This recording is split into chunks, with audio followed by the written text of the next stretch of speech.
Looks like a head of a Charmander. Yeah, it actually Like, is. Not a Charmander. It's a squid. Oh, Because I Close like enough. octopus. the thing is ginormous. I want one. Right. He's so soft. My dog was laying on it. Yeah.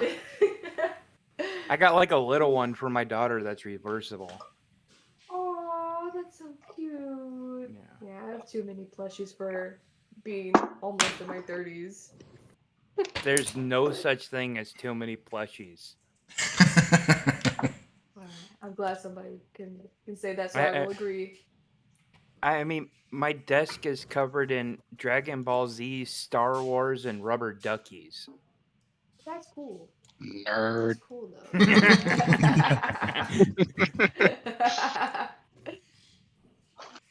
All right, guys, we're live. Just so you know. Yep. All right. Mm. Oh, Shane. I think Hello, people. So I can hello. my story. Yeah, go. Sure, finish your story. And that's what we're doing. We're storytelling. So she's not gonna finish the story. Just take a drink then. Well, I can't. I just started, so yeah. There's like a few chapters, so that's concentrating really hard. All right. So I think where we left you guys off is most of you were heading back towards the town. So if you can see on your little map, you're coming into town from the back door up here. We were hearing loud noises. Yes, you were hearing loud noises coming from the front, that direction. And I think you came in two separate groups because Aspen came in first with the child. And then I believe it was Rawless and Brahm were coming in, and then Timaeus and Gurky kind of came in behind. Yeah, kind of bring up the rear, make sure nothing's following us. Yeah, not because you're trying to stay behind and loot the place.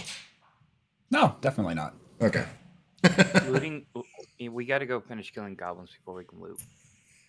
You do realize your little goblin buddy's going to take offense to you if you say that. Wait, is he Well, to be fair, through? What's that? Yeah, I brought a goblin back with us. We have a goblin. Yay! Yes, his Oh. name is Gix. Oh my god, you got it right that time. That's because I wrote it down. All right. Oh my god. There's like 5 different interpretations of his name. It was pretty funny.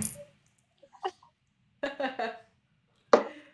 you guys want to fill Rawless in on what was going on since Rawless was there but not there? Not yet. Bobby. You're the GM, isn't it? Your job. No, my job is to deliver the story. If you guys want to keep up on your characters, that's up to you. So, You played her. so we crashed out for the night, and then had a little fire, which then invited skull crabs to try to attack us, and now I have Scourges, if I remember poison, correctly. and now I have poison in my leg, which is absolutely wonderful. And then Gix warned us of his of Mama and Papa. Well, Mama was an ogre, and Papa is the leader of the Goblin tribe. Oh. Oh my. Yeah. So we took down Mama, which caused fear in the rest of the Goblin tribe, and found that there were more survivors down there, and so we rescued the survivors and used that fear to make them scurry farther down in the ruins. So now we're running away from everybody to get the survivors back to town, and now there's loud noises coming from the town. Shit. We hear the bells ringing and stuff. Lots of what almost sounds like fighting, if I remember correctly. Yeah, as you guys are making your way down the saddleback, goats in tow, and whoa, my gosh, what was that? Sorry. Goats in tow. You've got a couple of the prisoners that were being held captive there. Both of them are missing a leg, and one of them's missing an arm. Wait, No, the survivors. Stop. Oh, okay. I heard goats and then like one's missing a leg and I'm like, what? No, a couple No. prisoners that they got with them as well. Okay. They're riding the goats. So yeah, you guys were making your way back down the saddleback towards the town, and you started hearing the church bell go off. And you could hear what sounded like just a lot of noise coming from the other side of the town, and you're not entirely sure. And it looks like there might have been a couple fires in the town, but it's mostly just smoke right now, but nothing massive. You guys, as you're going down the saddleback, kind of collect into more of a cohesive group since you were kind of spread out there in the beginning. Aspen's already up back into the city itself, so Aspen is not with you, but the rest of you are carrying along your survivors and your gicks and your goats. Yeah, and as you approach the town, you see up on these tall log wall palisades here that surround the town, there are a bunch of, you'd say about half of them were dwarfs, but there is a bunch of people up there. A lot of them are holding bows. A lot of them are holding spears. There's not so many on the side that you're coming towards, but as you come back in through the gates, you can see a whole bunch of them on the side opposite you. When you get into the town, there is probably about 2 feet of snow everywhere. There's a good night's snow out there. And there are bodies laying all over the place. Human. 2 feet light. Yeah. For them, yeah. Here it is light. Sometimes they get up to 15 feet here, so. 2 feet is light. All right. Fair enough. That's why the walls are built so high. But there are some bodies, probably in the main area, just kind of this general area. There's a few human bodies and some orc and goblin bodies. And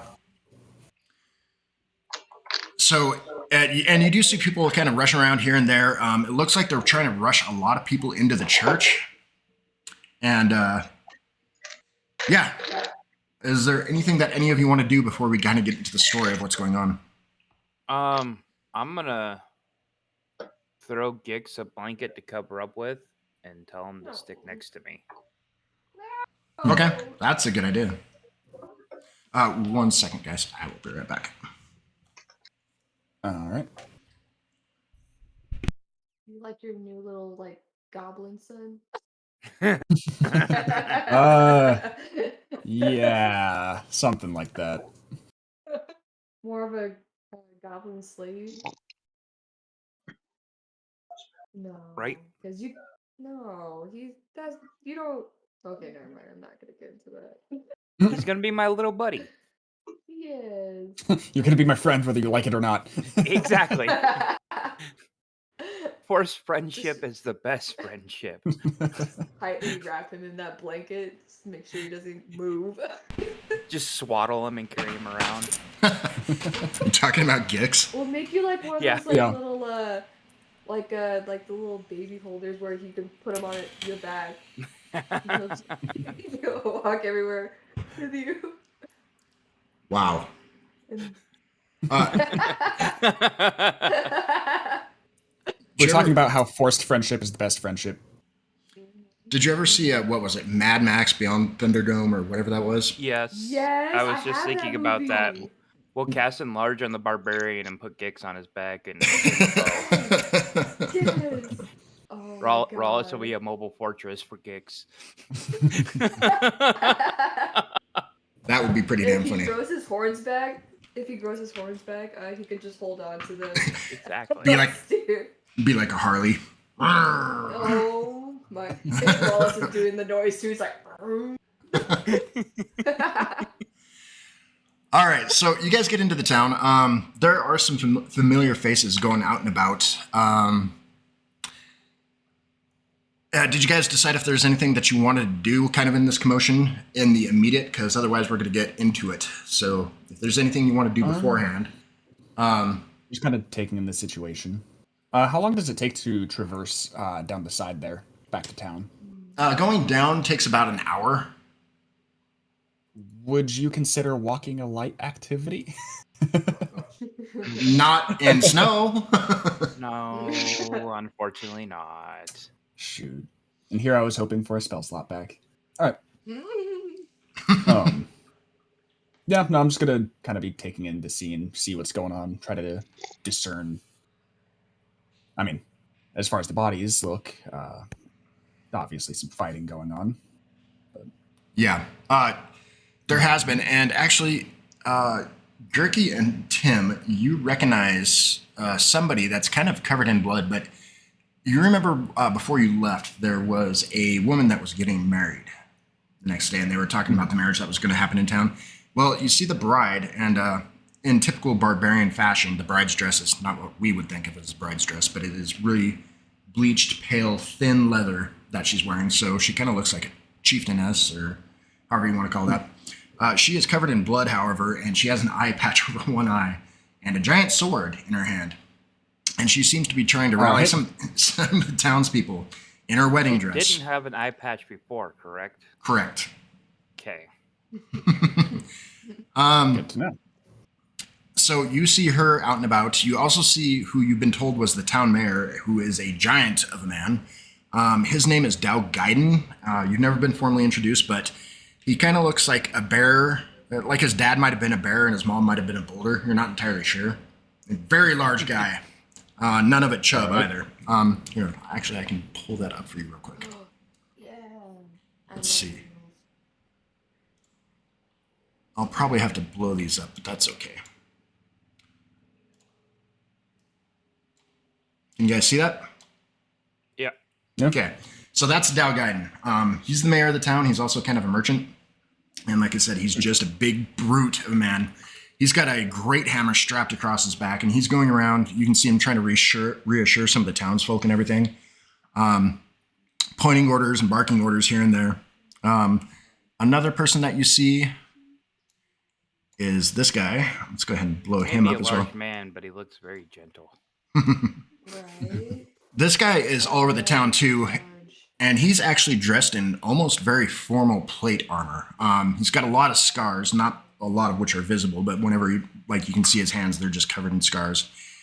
He's got a permanent kind of glower on his face, and he's just stomping here and there, making sure the men are getting all the provisions up to the ramps and blah, blah, blah. And for your information, what you can glean from any of the townsfolk is he's basically kind of the, not that this place needs a commander, but if this place needs to get marshal, he would be the one in charge. Fair enough. Some other people of note that you might be seeing would be this woman. It looks so good. You see her running out and about as well. You recognize her. She was the one that was pointed out as kind of like the town witch or the seer. And she seems to be doing the best, getting a lot of people to calm down. Every once in a while, handing somebody a package of herbs, just trying to hustle people over to the church for the most part. And is there anybody else? Oh, of course, we have Potty. Potty. Yes. Yeah. There you go. He's mostly gathering all the kids, and the kids are just happy as can be. He's somehow managed to turn all their attention to him, so they're just not looking at all the bloodshed in the street. He's got all their attention. He's got all their attention, and he's taking them over to the church. So anyways, people of note, just so you kind of know what's going on, who some of the major players in this town are. And if you need to see them again, let me know. I'll probably be asking for name spelling later on. Okay. It is written at the bottom of their little thing there, so. But yeah, I'll pop them up later, as like they're introduced or whatever. Alrighty. After a time of a little bit of hustle and stuff, people seem to have kind of cleared the streets, except for a few who are mostly barking orders. Dow Gaiden comes up to you. And of course, Aspen, you are not currently here. You're in the church helping with some things in there. Dow Gaiden comes up to the rest of you, and he says that we've not been formally introduced. Dow Gaiden, at your service. You've been in my town for a few days now? That is correct. Yeah. Well, as you can see, we have an issue, and I heard that you were all out on your own activities, and I'll pay no mind to that, but, well, come see for yourselves. And he starts walking over this way towards a ramp that goes up to the first tower, and that ramp leads to these walkways. So, anyways, he starts walking over there, kind of like waving his hand for you guys to follow. Follow you. Okay. Yep. You get up on the ramps there, up on the walkways, and as you look over, what you see out in front of you, you can't really see it on this map on yours, but there are a lot of campfires and a lot of torchlights out beyond the walls. A couple hundred at your estimation, and it's just starting to get dark now. But you can make out the shape of a lot of like goblinoids, a lot of orcs, and these two massive constructions out there. And anybody that has dark vision, they're about the size of a breach tower, but they aren't breach towers. And when you look closer at them, what you see is they are very large carts that could carry a breach tower. But instead of that, on it, they have a raised platform that's kind of upended like this at about a 45 degree. And laying on that platform is a giant on each one of them. Those giants are pinned down by various spears and chained to the backs of those boards. Except each one of the giants has one arm loose. And Dalgain points over towards those, and he says that they've been using those things as catapults. They sit there and torture the giants to get them to do what they want, and then they start hurling their own number over our walls and into here to start fighting. And he's like, I don't know how many of them actually live once they land here. A good many of them just kind of splat, but there you have it. That is the most intriguing catapult setup I have ever seen. Yeah. Right. Love the creativity. He's like, when you got the numbers, only a few need to survive, right? he's like, I had a few scouts go out, and they came back and reported that a lot of the goblinoids are off hunting. So I think they're going to just try to set up camp for the night, eat, scare us. I think, in fact, this first little attack was just to scare us and see what we would do. It's like, I think come morning, we're going to be in deep shit. They were testing the defenses. Yep. Sorry, go ahead. What I would like to ask of you, and this town would be forever in your debt if you'd be willing to, I want to get most of my villagers buttoned down in the basement of the chapel. There will be all those that can fight, of course, up here. Brecklin has given us an allotment of his dwarves from over in his tower. He won't let anybody in the tower, of course, but he's given us good 50 to 60 dwarves that will stand on the walls and help fight. And then any able-bodied man and woman that's able to is out here as well. We can't have you up on the walls, unfortunately. How many? Oh, go ahead. He says that there's too much of a camaraderie between the people on the walls, and since you're not considered town people, that wouldn't fly. What he needs is for you to kind of be keeping an eye on the inside of the town if they keep trying to catapult these suckers over. He's like... Street patrol, got it. Basically. I'm going to ask him if they have many alchemical reagents, or alchemical reagents, something like that. Basically things to just make potions, maybe not necessarily potions, but just... I'm forgetting the word. Do I look like a wizard to you, boy? Go talk to the gear vendor. Fair. Fair. All that wizardy stuff. You do know where the gear vendor's at. He's right over here. He's a bit crazy, but Okay. It seems he's keeping an open shop too, because there's potential coin to be had here for anybody who might possibly need reagents at a time like this, or He other doesn't such like things. Rawless and me. Not much. So whenever I saw him in the church, I'd have a few words. In the church, really? Well, yeah, because he was like, "Do I look like a man like of the church?" I'm like, I'm supposed to know. Anyways, he basically just asks if you'd be willing to help kind of keep an eye for anything that's flung over the wall. Yeah, can do that. Squishing a few bugs. Aspen, were you able to hear what I was just telling everybody else? Okay. Father Henchley is going to basically inform you of the same thing. And he tells you that the rest of your friends are out there talking with Dal Gaiden currently. But basically that they would need a lot of you. And he's like, every once in a while we'll have you come take a break, but we'll probably need you back here at triage. Yes, Father. And A couple times per day. I'm gonna ask Dalgaiden where we can put the 2 prisoners that we got. Well, not prisoners, the ones that were prisoners. Refugees at this point. Yes. Survivors. There we go. He didn't really pay attention before, and they're just kind of like meekly hanging their heads. He's like, "Gods, boys, what the hell?" And he goes over and gives them each a big hug. And he laughs and he's like, "All right." He motions. Then the innkeep comes over, puts his arms around the guys, and walks them over to the tavern. And he's like, "We thought they'd been gone forever, dead." They went on a hunting expedition. They went on a hunting expedition a couple months ago, and we've never seen them since. He's like, "Does this have anything to do with the little girl that was brought in here just a little while ago?" They were in the same area, it seems. Well, her mother is very grateful. Yeah. So that means that you are over, and he points up towards the ruins. No comment. He just kind of nods We were his head. gathering herbs. We were gathering herbs and just kind of ended up in the area. Yes, I've heard that ruins are a great place for herb gathering. We won't worry about that at this time. Tonight, we sit in the tavern, we drink with a few of the others that are going to be out on the lines, and then you're going to get some rest, because tomorrow's going to be a busy day.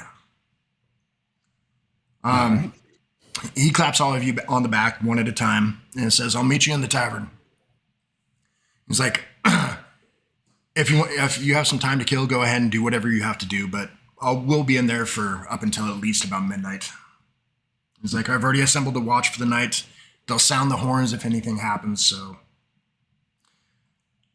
He's like, "I'm going to go ahead and talk to Father Henchley and let your other party member know." And he starts walking over towards the church, leaving you guys just standing up there on the ramparts. All right. All right. Is there anything that the 4 of you are doing? Well, 5 of you, technically, because you have Gix with you, who's all swaddled up. I'm gonna walk Gix off to the side out of earshot of the townsfolk. Okay. There's a spot where I can talk to him. It's really not hard right now. It's pretty sparse out. Like, the people that matter are kind of in the tavern right now. The rest of the people, the farmhands, a lot of the elderly, a lot of the children are all being bundled into the church, into the basement. Okay. So I'm just gonna look down at him. So Gix, I'm assuming you probably did eat some of those 2 people we brought back. Nah, humans chewy. So did you not eat parts of them or no? No. Okay. He actually looks a little put off by it.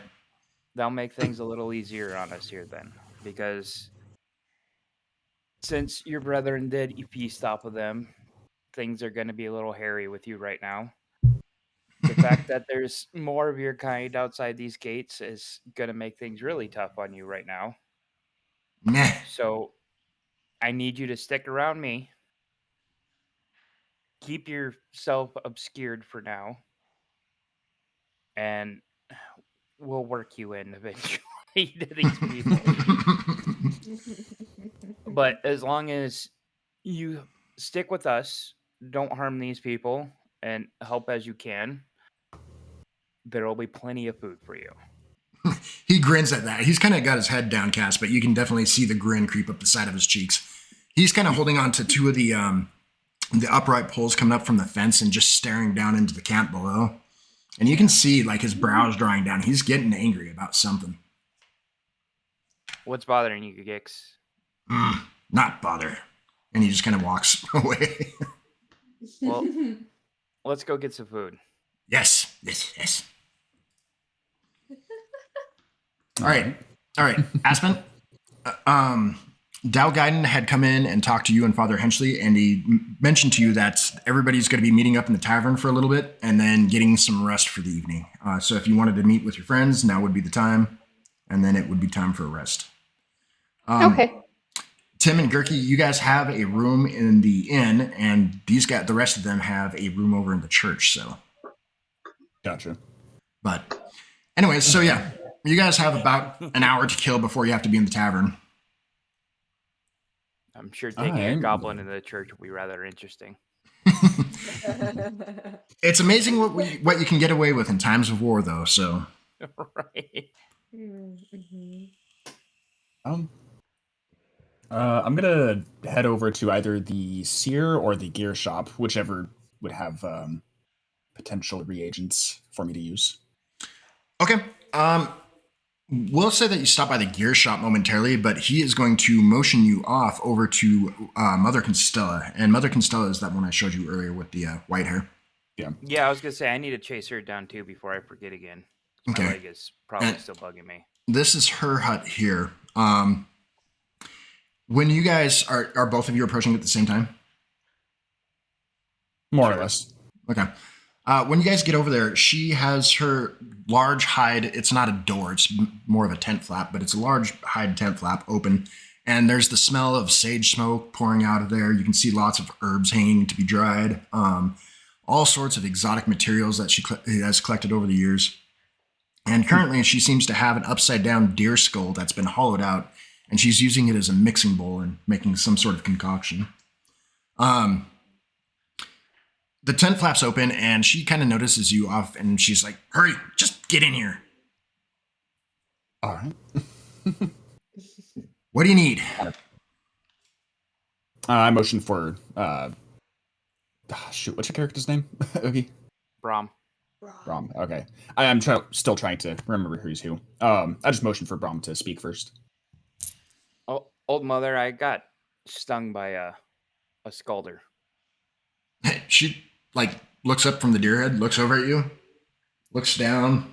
Where? Just show her my leg. Just lift up my pant leg and show it to her. She looks at the wound and kind of sucks through her teeth, just. And she's like, "But you got the thing out, so that's got good." The larva out, but it still hurts. I can imagine that it does. Should hurt. Well, just you lay down for a minute. She's got a cot covered, of course, in pellets and furs and everything. She has you lay down on that. And she goes and rummages through some of her drawers and other areas and comes back with what looks like kind of an old olive leaf and puts some sort of black tar in it and puts that over your leg, wraps it with some twine. And she tells you to just keep that on there for the time being. And boy, God, does that fucking not feel good. It burns.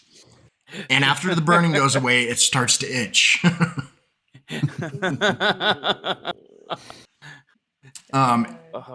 The only thing that makes it worse is the smell is probably actually worse than the burn. So you're pretty sure there's some urine and some other things in there that just shouldn't be there, but...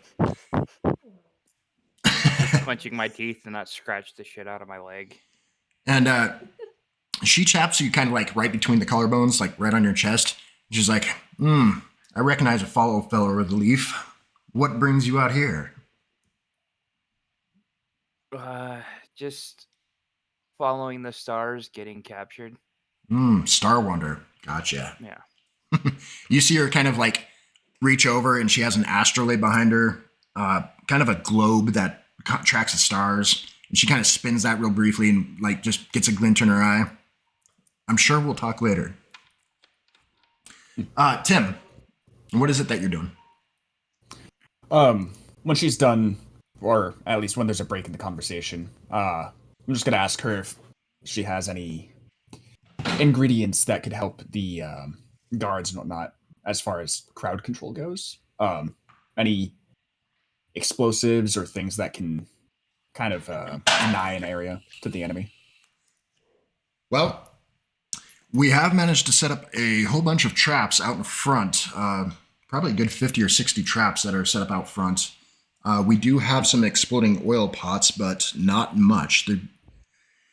Amazingly, it being the way it is up here, it's hard to get provisions and all the things we need, so we have to make do with what we can find. What I'm currently working on, and she goes back to stirring in the upside-down deer skull, is something to keep the guards awake through the night so that our watch doesn't lapse. Actually, I'm gonna make my own roll here real quick, right? I'm just gonna make just a straight intelligence check. What does my character think? Oh no, he's Not not. much. He's got no clue. He sees the deer skull and is immediately confused. Okay, never mind. Brom, actually, how about you make just a perception check? He's still new to the area. Boy, guys. All right. Well, with the 12, you know that she's kind of basically making pure caffeine. So Yeah, my character's just distracted by everything. He's like, "Oh, so much stuff." We're gonna be snorting lines later, boys. lines of caffeine. Um, Woo. Yeah, that would be dangerous.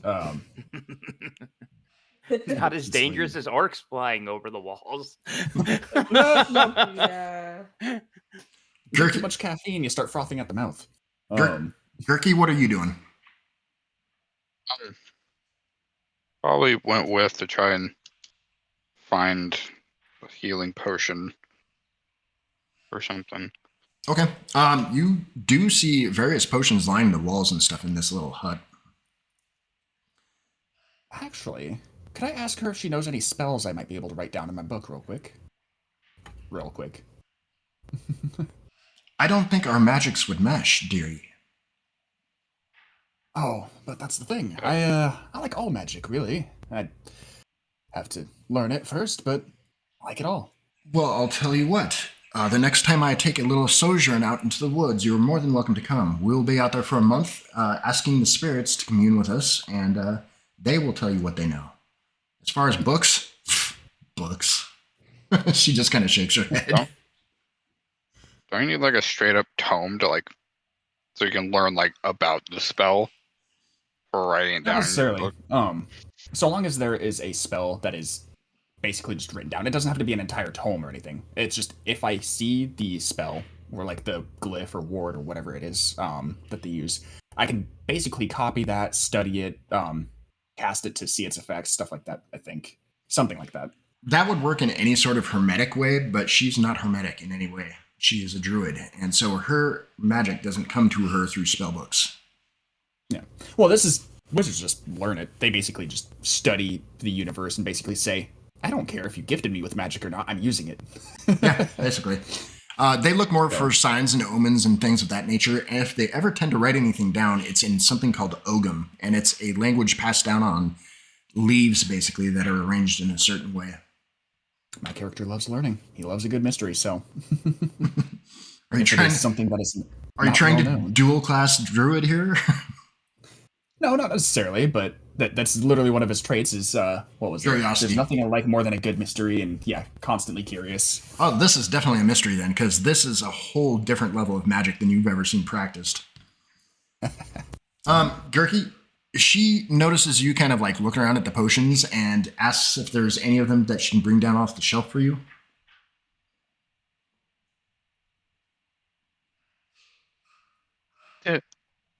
The red one that makes you feel better. You see her eyes kind of like open a little bit wider for a second, and she reaches up and grabs 3 of them. And she says, well, dear, what's your name, sir? Me, it's Gurky. Oh, dear Gurky, I think these one will go quite well with your collection. And she hands them to you. She's like, for a favor some other time, all right? Oh, thank you. All right, Ross, what is it that you're doing? But aside from feeling a little out of sorts. Yeah. After like everybody like leaves, like usually Rawless has like he's been having like a pretty like nice smile on, but it drops. He's kind of feeling like not too great, so he's wanting to go out and like train. He wants to be prepared this time and hopefully be of use. Okay. I don't want to repeat.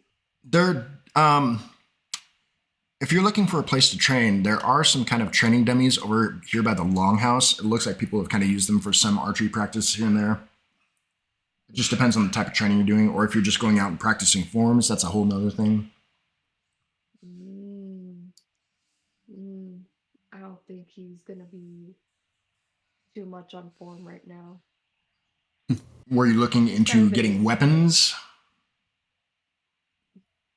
Well, I know that I've been working on one.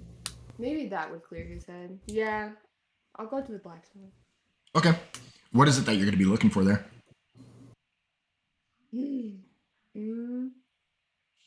Maybe I'll just browse, see what they have. Let's see if anything strikes your eye. Work with the blacksmith to release some pent up frustration again. Oh yeah. Oh yeah.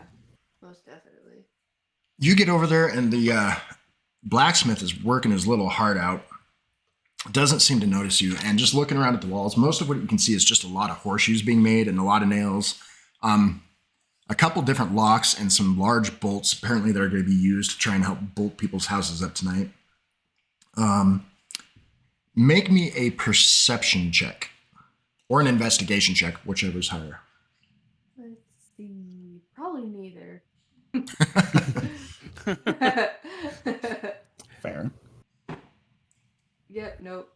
He is not wise whatsoever, so.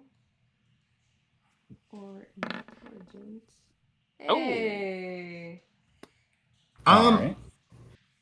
You do see off to the side, and it looks like they're not necessarily being hidden, but definitely not being showcased to the public, is a pair of scimitars. Really kind of wide, flat blades with a sweeping curve to them.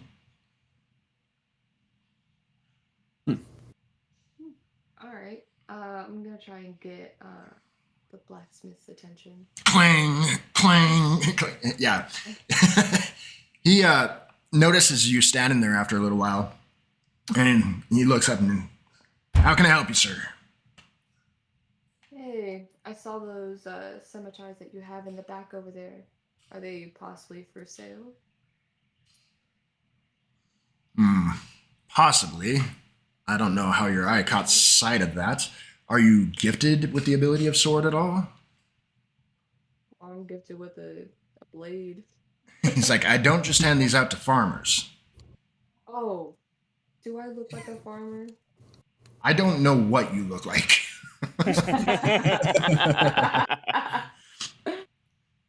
Is that? I've never seen that particular shade of skin before. I don't know what you're about. I'm trying to get my healer to help me. And we're slowly working on it. On farming? But no, my skin. Hoping not scare people too much. I tell you what, he goes and grabs one of the scimitars and hands it out handle first to you. He's like, show me how you would hold that thing. Just so I know you won't cut yourself. Barbarian, go whack. Right? Should I do a roll and see if I even... So what I'm going to have you do for this is make just a 2-hit roll like you were if you're going to attack an enemy. Okay. But basically, it's just going through a sword form. Okay. I mean, if you're proficient with them, wouldn't that also help? Yeah, it would. But she's not proficient with scimitars. Nope. Oh, really? I am not. No. She has a great sword, yep. And 2 hand axes. And that's it. Oh, Right. Is barbarian simple weapons, or do they have martial weapons? Or is scimitar I think they'd be. You think they'd be For proficient in a bunch of me- weapons? For my It weapons, says martial. Martial, yeah. Martial. I actually forget what a scimitar is considered, to be honest. I think it's martial. It should be a martial. Yeah. There's only like 2 kinds of weapons. Yeah, they kind of oversimplify the shit out of it. But Simple, martial, exotic. they're definitely not exotic. Yeah. This is like more for like dramatic sort of thing due to Rawless like just being in a bit of a more sour mood. Like if he were to show what he could do with his blade, have like he's like gonna be showing more of like his rage with it because he's like, yeah. All right. Is he an Angie boy? Right now he is, yeah. He's brooding. not too happy. He is very much so. He's a brooding boy. All right, so He's trying to play it off. But... are you going to flourish the sword? Yes. Okay, so make a roll plus proficiency. What about strength or dex? Well, she's not actually trying to damage anything. Yeah. Although scimitar is finesse, so you could use your strength or dex if you do end up getting it. That's true. Wait, so what do I do? Oh, whoa. D20 plus your proficiency, I believe. Yep. Plus my proficiency? Okay. Well, I think she should add her strength or dex as well. Because, like, handling a heavy sword or dex, to how well you handle it. Yeah, so you can add a dex bonus plus your proficiency. Proficiency bonus would be 2 or a 1d4, whatever you choose. You could roll for your... You could roll a 1d4 to see how much you get, or you could just take a blank 2 and then... Oh, okay, I'll try. With your blank 2, you're already at a 19, so... Yep. And then you get to add your dex modifier as well. Since you are trying to flourish. Yeah. Okay, then yeah, I'll just do the flat 2. Okay, and what's your dex bonus? My dex is 2. 21. All right. Well, you definitely know how to handle a sword. Didn't you come over here like working like a couple? That's why I wanted to go over there too, was to hopefully get in some work as well to let off some steam. The blacksmith looks at you and he says, "I'm not just going to give those away, but if you are willing to help me through the night to get work done on these bolts and locks and various bits of metal that we need to have done before the morning, then I'll let you use them for a while. And if I decide that they seem to suit you, then we'll settle down on a price." That's a damn deal. I'm really looking for something to hit right now. All right. He grabs another apron and tosses it at you. Goes and lifts a couple different hammers in the air, fills them out a little bit, looks at the size of you and grabs the bigger hammer and hands that to you as well. Set of tongs, and hands over a few stalks of metal to you. And he's like, "All right, well, we need to get about 20 horseshoes done right now, so we'll just start with that." And your night just kind of settles into a rhythm of heating metal and banging away on the anvil. Aspen. Yeah, she went to take care of the dog, it looks like. Oh, Baki. Yeah. I could hear him whimpering in the background. Yeah. She's helping the Cujos. All right. Hello. So, you've been told about what's going on and about to head over to the tavern in about an hour. Is there anything that you wanted to do? Yeah. Is there anyone to go to ask about the ring that I had stashed? You haven't heard mention of anybody. In your best guess, the gear seller or maybe the witch lady here in town could be of help with that. Can I take it to the witch lady? Yeah. You're going to go over there like right now? Yeah. Okay. As you're going over there, are you two still over there or are you heading towards the tavern? Tim and Brian. Yeah. Given that... As soon as she'll let me go, I'll head out with my bandaged leg. Okay. As you guys are leaving to head over to the tavern, you see Aspen approaching the hut there. So just give a quick wave. All right, Aspen, you go in there, and Constella is still stirring away inside a large deer skull. She's still stirring away at that, and she's like, more visitors this evening. How can I help you? Hi, good evening. My name is Aspen. My friends just left here. One particular got a scalder wound. It's been taken care of, yes. And she goes back to stirring. Thank you so much. I was wondering, I had obtained this ring in the marketplace, and I was wondering if there's anything you can tell me about it. Oh, she turns around from what she was doing. A ring, you say? There's a friend here too. May I see it? Yes. She holds out her very old and withered hand, as it were. You're a little shocked at how old she suddenly appears. and her eyes are almost completely milky white, so that's a little bit startling to you as well. But she holds out her hand without a shake in it at all and just says, well, she doesn't say anything. She just holds out her hand. I give her the ring. Okay. She picks it up, holds it to the light a couple times. Oddly, she kind of tests it with her tongue and keeps looking at it. Would you mind leaving this here for a couple of days? No, that's fine. I don't know anything about it, so I've just been storing it in my trunk. Hold out your finger for a moment. She grabs a pin from somewhere and incredibly quickly she pokes it into the tip of your finger, just enough to draw a little drop of blood. And it's a little shocking to you. Your hand jerks back and you're like, whoa. And but she grabs your finger again and kind of touches it to the side of the ring. She's like, there, that way this will belong to you. You won't lose it. She puts it on one of the shelves and she's like, I'll get back to you on that in a couple of days. If we live that long. Right. What do you know about what's going on right now in the village? She kind of hunches over a little bit. And you can see, like, she definitely has a frown on her face. Not angry, but just a little upset. And she says, you haven't seen it yet, have you? No. Well, how about you follow me, dear? She walks out and she takes you up to the ramparts where the others had gone before, and she shows you.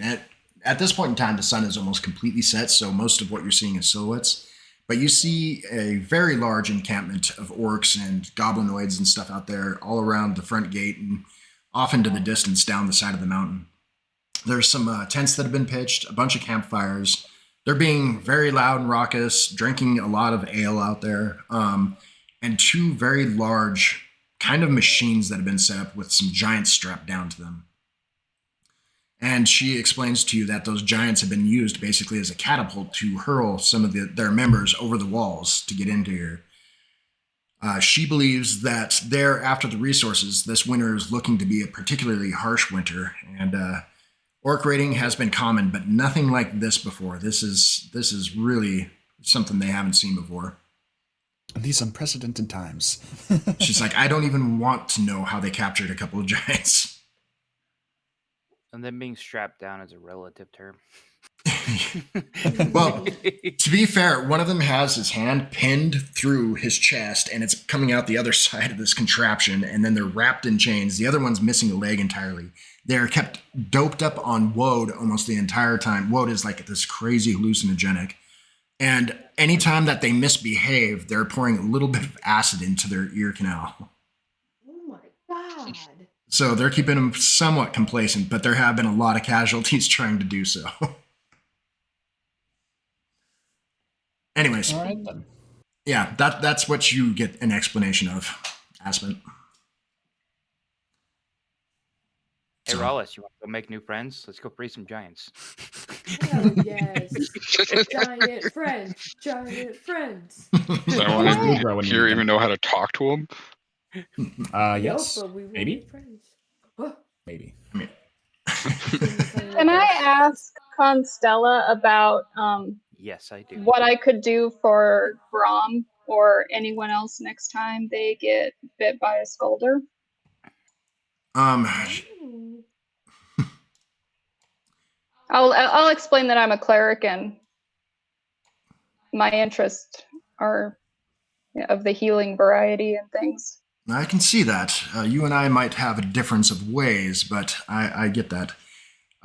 She explains a couple of the variety of herbs that are kind of in the area, some different sorts of thistles, one of which gives off a kind of particular purple-like juice, which you seem to remember. And she explains some of the other things, a bit of a mixture of goat urine mixed with this, that, and the other thing, and then set to ferment for a few days, and then wiped inside this type of leaf and wrapped around a wound will clean out the wound. It's disgusting, and oddly, though, if you think back on your medical knowledge, it does seem like it would work. There's some antiseptic properties and some other properties there that seem like it would, yeah. So, Okay, so I'm gonna thank her then and tell her I'll be back in a few days.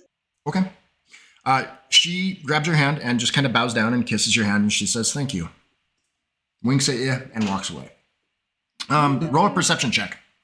Not that kind of wink, you silly. Not a rawless wink. That was not a rawest wink. It was Did a you want me to grandmotherly roll wink. perception? Yes, please. Okay. I didn't have my character sheet ready.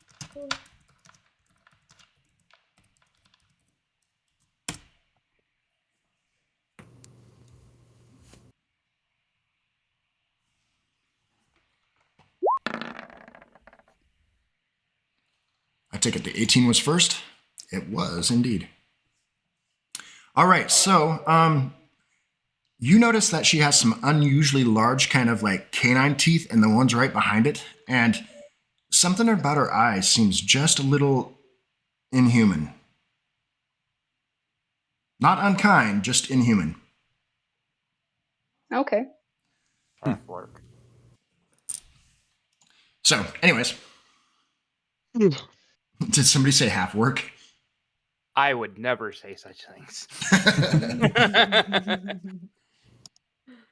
All right, so what are you doing, Aspen? Are you going to head over to the tavern, or that's where everybody seems to be meeting up at? Yes. All right. Rollis, you're working the blacksmith. Gurky, Tim, and Brom. Are you guys heading? And Gix. Are you guys heading over to the tavern as well? Yeah, Okay. I am anyways. Oh, quick question. Sure. What kind of potions did I get? They are healing potions. One of them is Okay. a slightly different color. And from what you can assume, we'll assume that you are a potion connoisseur. You're assuming that it would help with diseases and or poisons, but the other two are definitely healing potions. All right. I still need to figure out what my mystery potion is at some point. That's a special hermit brew, so be careful. Yeah,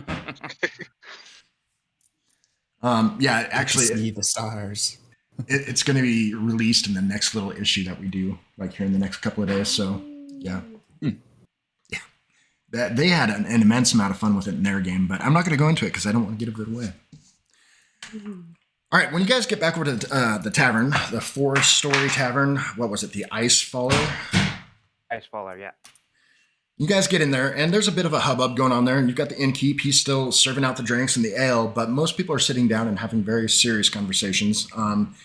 The common fare that were in there earlier don't seem to be there anymore. It's you can tell that the discussion to be had is a lot of strategy. You can see some of the town elders and probably some of the shopkeepers, business owners, a couple of the probably more vocal farmers of the area are all in here. And it looks like they're just discussing plans for the next day, what they're going to do, how to get a good amount of the farm, all the farm goodies up into the town so that it's not completely raided, what little they haven't managed to already squeak into the town. Just going over the general things. Gurky? Yes. Make an intelligence check.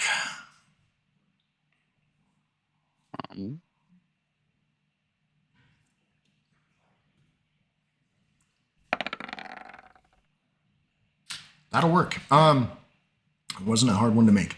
So you do notice that this could be an ideal time in town or even in the tavern itself, depending on what you want to do. There's most of the people who aren't in the tavern seem to be sheltered down into the basement of the church, and the ones who haven't are lining the catwalks all around the edges of the town. So for the most part, it's an empty town, empty buildings.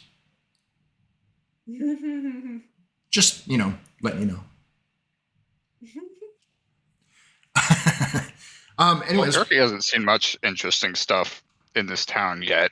No, you really haven't. And actually, the places of interest are not really going to be very easy to get into. The one that you probably looked at before was that large stone tower where Brecklin came out of when you first came here and met him.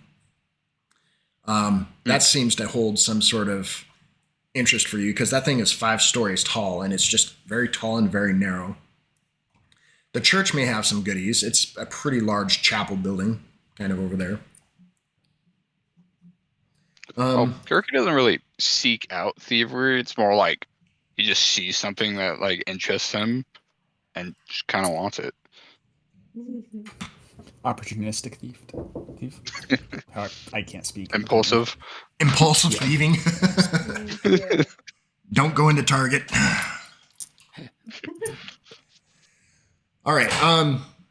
So if there's anybody in here in particular you wanted to talk to, Constella is going to come in here after a while. Well, I'll just go ahead and put everybody's portraits, the main ones in here.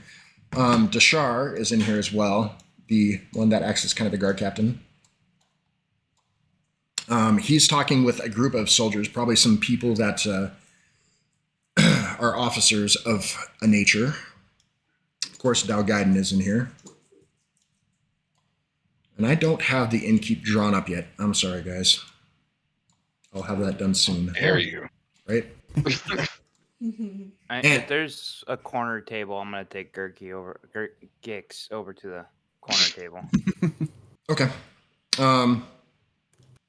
Nobody really seems to be paying attention. I mean, somebody's probably looked at his size, but they've also looked over at Gurky before too. And you know what? Weird is just starting to happen, and they're starting to get a little used to it at this point.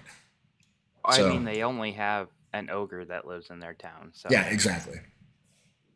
So that's starting to become kind of the norm. Potty has taken care of the kids, and he's over here. He's chugging down, literally drinking from a keg, and it doesn't seem all that big in his hands. It's a pony keg, but he's drinking down his ale. Constella's got a horn of meat over there. Dalgaiden's not really drinking anything, but he's digging really heartily into a steak.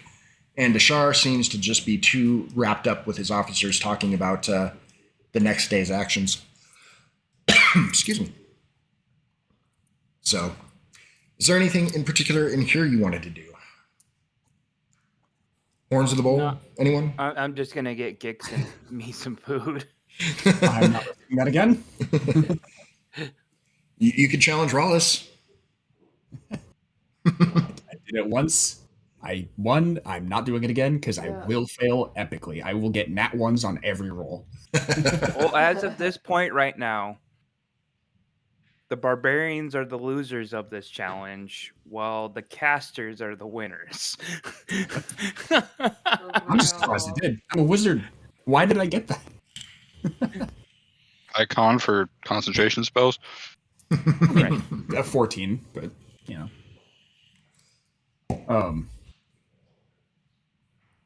I don't even know what I would be doing at this point. I don't know. Fuck it. Let's roll a dice if all else fails. Apparently I'm thinking something. I don't know what my character would be doing. I'm not smart enough to play my character, okay? I'm seeing what he would do. After a while, the innkeep just kind of waves you over to one of the tables kind of over by the fireplace. And he's like, sit. And he's like, we'll get you taken care of before you go to bed. And one of the serving women comes out with a large tray just filled with various stews and breads and cheeses and lays it down in front of you. There's an entire cask of wine and another cask of ale that are brought out and set in front of you, and a round of steins so that you can all have some drinks. Aspen, he actually comes out very delicately with a wine glass and a bottle of wine on a tray and sets it down next to you and says, for the lady, of course. Where's your tall friend? The horn drinker, the other horn drinker. I'm off in the corner. The one with the red and the... Oh. You would assume that she went off to the blacksmith. That seems to be her go-to place. So,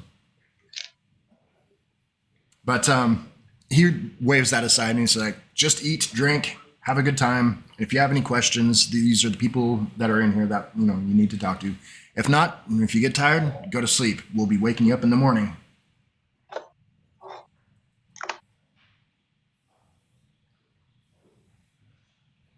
All right. Anything you guys are doing? Aspent, are you drinking your wine? Nope, no alcohol for me. Alrighty then. What are the rest of you guys doing? Drinking? Anybody? Yeah, I'll have a little bit of drink, probably, and eat some stew with Gix. Okay. Gix just fucking digs in, dude. He doesn't even bother with a spoon. He just plants his face in the bowl and just starts slurping it down. He looks a little malnourished.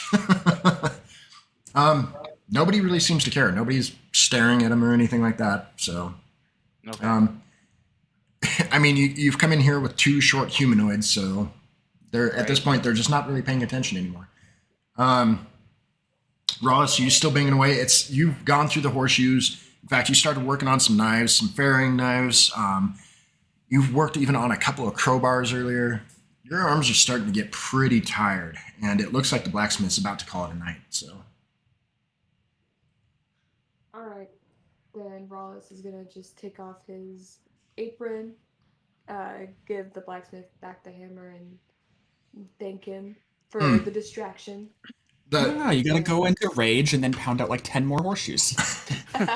he just kind of waves at you to just like, hold on a second. He sets down the apron and the hammer and everything, and he grabs the scimitars and hands them to you. He's like, just bring them back. And then he just walks off into his house, closes the door, after blowing out his lantern. Thank you. Have a good night. All right, then after that, Rawless will just head to the tavern. Okay, you see your buddies there, and they're eating food and stew, and you see other groups of people there as well.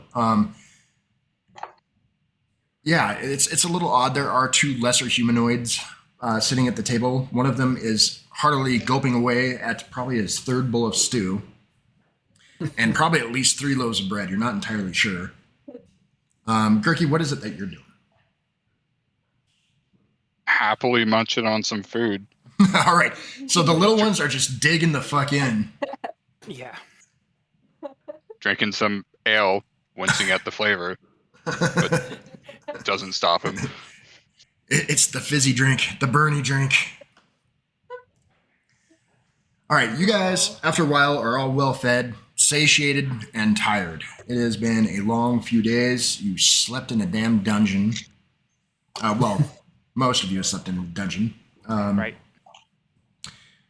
And yeah, it seems like it's a good time to turn in. So now would be a good time if you're going to do anything, because we're going to go over experience before you start off into the next section here. So if you want to do anything before that, let me know. Actually, before Constella leaves for the night, I want to see if she knows anything about that mystery vial that I have that we rescued from those orcs. The mystery vial. Oh, the potion, right? Yeah. I don't have it. I mean, I do have a picture. I just don't have it ready to be pulled up here, unfortunately. So you show that to her? Yes. It's a very spherical potion. It's about the size of a baseball, but a cork plugs right in on the top of it, and it's kind of got a flat bottom. The potion itself is kind of this blackish, greenish goo. Except when you hold it up to the light, it looks a bit more like honey, or kind of a greenish honey is the only way I could put it. She looks at it, and she kind of gives it a queer look out of the corner of her eye, uncorks it and smells it, instantly regrets it, puts the cork back in, and she says, "Do you want me to study this and find out what it is?" Yeah. I mean, I should probably know what it is before I consume it, if it is consumable, or if I need to throw it at somebody and watch it explode. All right. I'll do it for a small favor. Okay. She takes the potion back with her. I kind of already owe you a lot already, old mother, but, what's one more? A lot of the people in here are starting to kind of wind down and head back their different directions for the night. Dao Gaiden is still here. He seems to be writing in a ledger of some sort. Deshar, of course, is still here. He's just pacing up and down the tavern, clinking in his armor. And how about the rest of you? What are you all doing? After being well fed, and I'm sure Gix is eating his full and its fill and can barely move at this point. Pretty sure he's half stew at this Oh point. yeah, he's Right. he's already starting to make like snoring sounds every once in a while, and then kind of waking himself up. We'll head back to the church. All right. Carrying him. All I right. just imagine a goblin with a big old belly. Yeah, it is too. Like his shirts come up here, his belly button's hanging out and everything. You know who I kind of picture? Hmm. You know Mike Wazowski from Monsters Oh Inc. my yes. Yes. Exactly. All Oh right, my gosh. Tim and Gurky, are you heading up to your room? Yeah. Yes. So surprisingly, Garky's still conscious. Although, I do want to ask, would my character know if there's anywhere in this town, village, whatever you want to call it, where there might be some knowledge to be obtained? Library of sorts or other depository of knowledge? Depository. Dalgaiden kind of perks up and looks over at you. It's like, you're looking for a library? Just anything where there might be just knowledge in general. Books, or people even, if they're willing to talk and teach me something. Well, I mean, we don't have a library per se. We've got a lot of books that we lend out to people that are coming through when that happens very infrequently. It's mostly just merchants. But there is kind of a library section here in this inn. I don't know if I would recommend that tonight where we're trying to get everybody to bed and ready for tomorrow. But some other time, yeah, I'm sure the innkeep would show you to the... It's my own personal collection. I've just allotted it here for anybody to read. So we'll get to the books when we can. All right. Character wants to know things. And apparently, if he can pull off that challenge again, he drinks and knows things. Yeah. God. Let's see you pull that off twice in a row. That was the most ludicrous thing I've ever seen. Wallace I will kinda bully want you in, Tim, and we'll have a contest. Hopefully he can redeem himself. Yeah, so the way you rolled, like how exceptionally well you rolled for that, she did exactly the opposite. Oh my god. It was bad. And woke up cuddling Potty. Yes. He was warm though. He was sweet. So it's okay. I think. What did I even get for those rolls? Wasn't one of them a nat 20? Yeah, the very first one.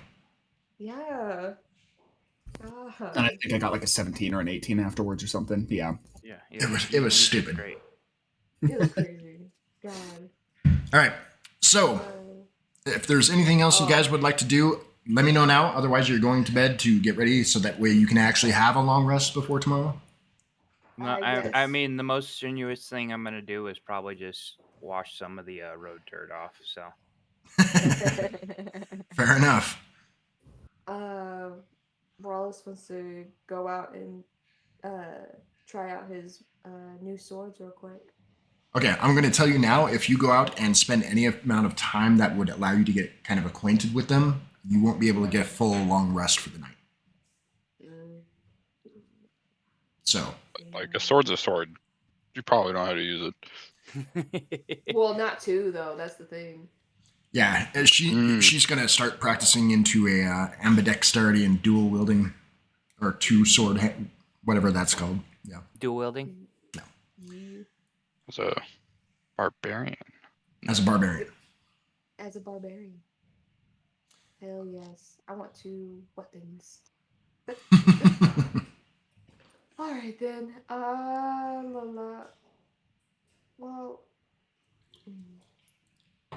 it seems like I still have both of my rages, unless they were used. They were used. Yeah, they were used. Okay. Yeah. All right then. Yeah. Never mind then. Go to bed. All right. So you guys get some rest, somewhat fitfully, but after a while, you all manage to go to sleep. And in the morning, you wake up to the church gong going off. And for those of you staying in the church, it is a bowel emptying fucking sound that suddenly occurs above you. Like just the bell gongs and it just echoes through your skull, through your entire body. That bell is literally about 15 feet up above you. So it's quite a thing. But the bell starts ringing and you can immediately look for Gix. for dicks. Gix. Oh, Gix. It's like, what kind of story do you think I'm running, buddy? We come to Rallis if you ever need that. So no worries. Don't gotta look far. Gix is there, but he's holding his head and he's just like, whoa. Oh. Yeah, it's loud, and you can already hear people out in the streets yelling and a lot of shouting, and you can even hear in the distance some clashing, what sounds like the beginning of a little bit of skirmish here and there. Grab Gix, grab my staff and shield, and run out the door. Okay. Just imagine you picking up Gix by like his collar or something. Oh. Come on, buddy. Gotta move. All right, Aspen, Rollus, are you guys heading out? Yes. Okay. Yep, gearing up, getting my stuff, and heading out. All right, Timaeus, Kirky. Yeah, pretty much the same. Hear the bell go off and just guess it's time. All right. But slowly, sleepily. Gurky's complaining the whole way. All right. You guys kind of all meet out in the common area, this open courtyard area. And there is people, like the last of the people being rushed over to the church to be put down into the basement. Some women with the children, some older men. And for the most part, you can see a lot of people marching up the ramps, going up to the walls, to the catwalks, all around. And every once in a while, you can kind of see come flying over the wall like a barrel that's on fire. Apparently, they tried this before. They're sending over flaming barrels, but it doesn't work when there's a whole lot of snow on very sloped roofs. Doesn't stop them from trying, though. Everybody's kind of manning their stations, and after a while, you start hearing the telltale clash of swords from out in front of the front wall. Lots of yelling, lots of screaming, drum beat and horn blasting off in the distance. And it's a little unnerving to be standing inside of what's kind of an empty village as you hear all this going on around you. The snow's falling down really lightly. It's really like large, fat flakes piling up pretty quick. So there's already a good 2 foot of snow. And it makes for an interesting morning, that's for sure. So you're saying there's cloud cover and it's not very sunny. Correct. Dope. It is actually pretty dark for the time of morning it is. So we got a storm rolling in, probably. that's what, and to you more than most, you can definitely feel a storm in the air. Okay. Is there anything you guys are doing immediately before things get hectic? I'm heading up towards. I'm heading towards where the fighting sounds are coming from. So, Okay. assuming they're all coming from that front gate, right? Yeah, they're coming from the front gate. The front gates are barred, and there are a few guards standing here in front of the front gate. Like I said, most of the people are up on the catwalks with bows, and some of them with spears and javelins. A lot of the fighting appears to be every once in a while an orc or a goblin will have scaled one of the ramparts, and they're just kind of beating them back. But it seems to be kind of a half-assed attempt on their part. Like they're just kind of testing the walls, I guess. After a while, though, you get what the true purpose of this is, and you hear a very low grunting sound, just followed a few seconds later by a barrel with a creature inside it come hurling over the wall. And I've actually got to make rolls for this. I wrote down rules for this, so don't disparage me this. Instead Okay. of a barrel of monkeys, it's a barrel of goblins. Yep. Oh my god. And so there is... okay. So what it is I was aiming here, and in the rules, on a 1 or a 12, it actually hits that location. And if it's not a 1 or a 12, then it goes off in a certain direction. He rolled an 8, so he moves off in this direction. And it's going to be... So if you see me rolling a lot of 12s, you're going to see why. So a barrel comes crashing down right over here, right in front of this little stair ramp that goes up to the second tier. And let's see if they actually make their save, because this is not a pleasant way to arrive into a town. The barrel hits the ground, and one orc and 2 goblins are inside of it. The barrel shatters, and the orc gets out, mostly okay, but he appears to be a little bit dizzy. And there's a couple of goblins that are kind of pushing themselves up off the ground. The one of them just kind of tries for a second and then completely slumps to the ground. And they kind of start rushing up these stairs here. And they've got torches, and they're ready to start burning. Real quick, weren't you supposed to do XP? Oh, during the yeah. night? Yes, I was. Thank you for reminding me. Well, now you guys have a preview of what's going to happen in the morning. All right. So there are a couple ways we could do this. I was thinking that we would do milestone XP because it's a lot easier, especially when we're not all sitting at a table. But we can do like kind of written out XP if you want. I'm fine with milestone because then you just basically choose when we level up, and you're not Yeah, I'm having cool to with whatever. Okay. And then we're not Less having numbers. to keep track of XP. Yeah. Okay, we'll milestone this then, at least for the time being. And there may be some exceptions to that as well. So, all right, we'll go ahead and bump you guys up to level 2 then. Means I'm gonna have to change the graphic, but not right now. So if you guys want to go about getting your characters set up for level 2, do you know how to do that? I don't know necessarily how to do that on here, but we'll take a few minutes.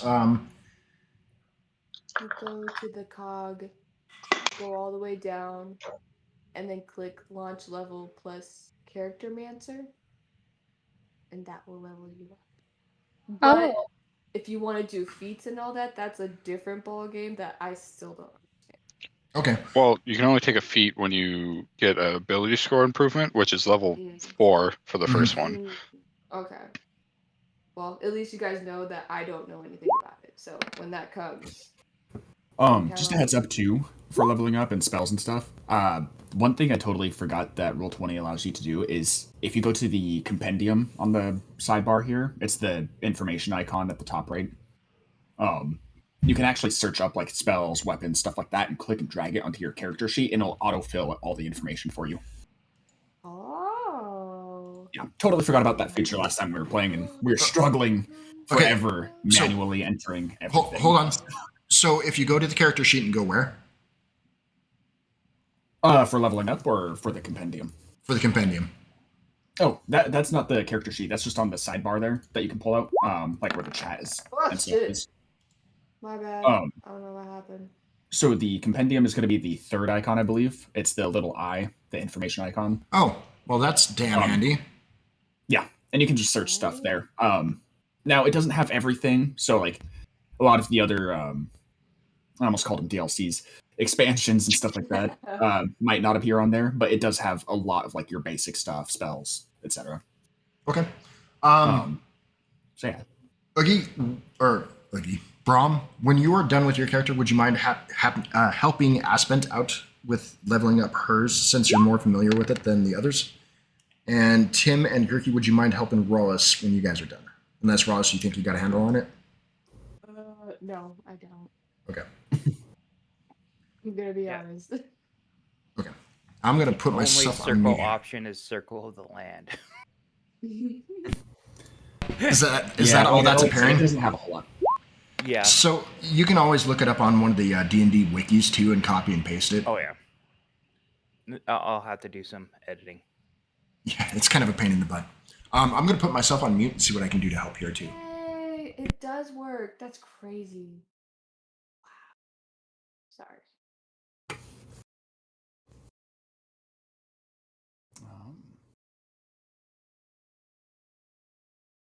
Points.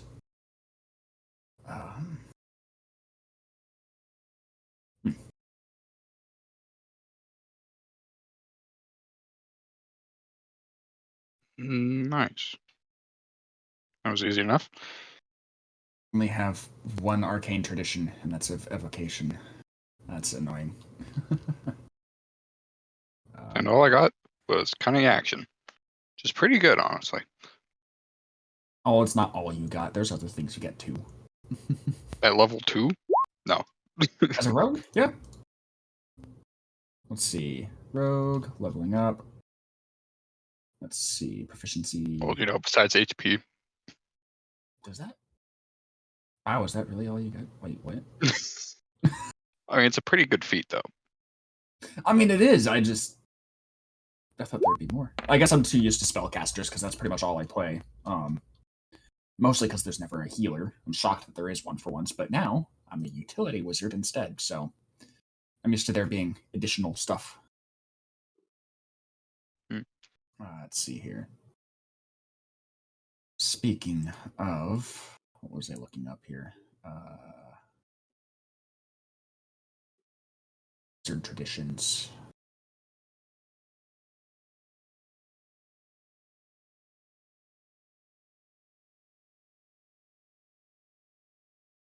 You can add macros? What?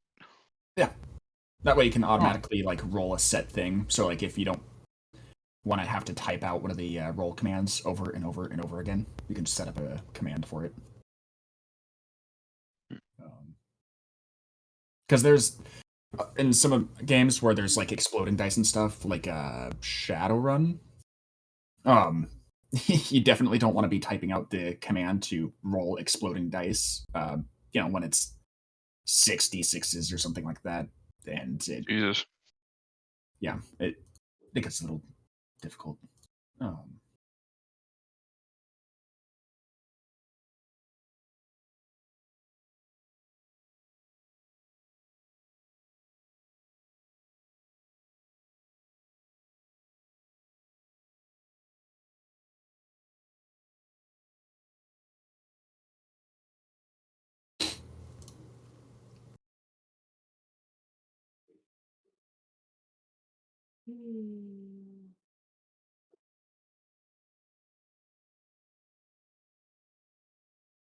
right, are they helping you on there?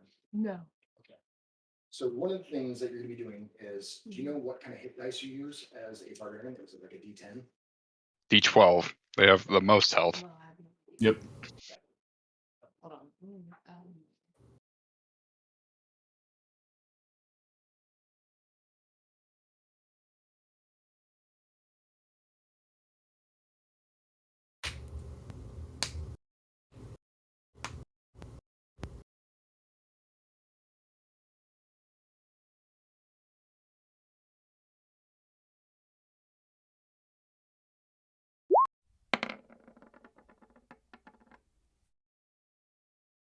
Right. As much as I like other wizards, I might go with that Abjuration Wizard, which gets quite a few things. Now, oh, did my... There we go. Okay. My PC is locking up really bad. What is going on?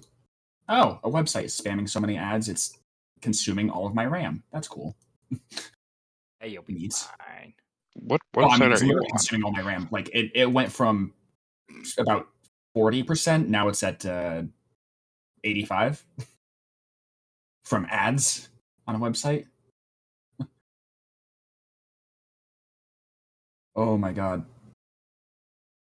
Wow, this is so bad it's actually freezing my PC.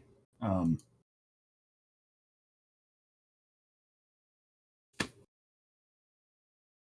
actually have a pretty neat PC too, and it's yeah. What website are you on that's spamming ads? It was one for like that basically gave a breakdown on different subclasses and stuff. And since I'm trying to go utility wizard, I was kind of looking at that, but yeah, it literally like you know how articles have like the center text and that gives all your descriptions, that there's usually like ads on the side. There was probably like 50 ads on each side, plus some on the top and bottom of the web page, and some like sparse throughout. Yeah, it was bad. It was really bad. Yeah. Right, because you were picking an arcane tradition, which there's like 13 of. See, the text isn't the problem. Text is really easy for a computer to do, but when it's a website that's, grabbing information from, apparently it's blocked 56 sources of ads on this website alone. Yeah. All right, I've got Nakia getting her level 2 abilities put into there, and I also had her roll up her hit points. I don't think there's much beyond that she really needs to do as a barbarian, is there? I don't think there is much. Let me take a look at it. Yeah, I'll be there in a minute, hon.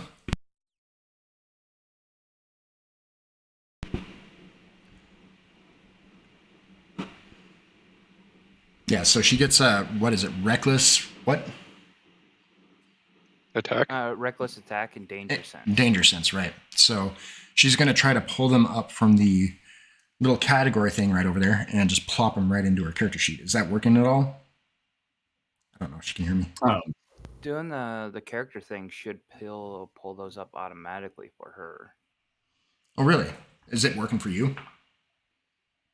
Well, because those are base features for a barbarian, so it should automatically give those to her. Okay, all we have to do is just change her level to 2. Yeah, because level 3 is when she gets to pick her primal path.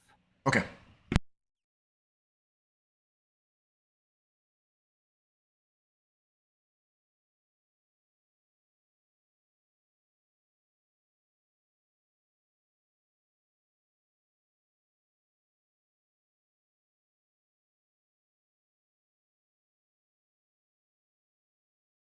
Oh, that's funny. A level 20 barbarian can just rage unlimitedly. Mm-hmm. Yeah. Infinite rage.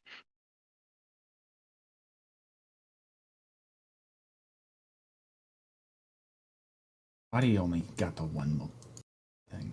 That's I learned additional spell. but I do get additional spells. Hey. I get one. You get one more spell slot, Michael.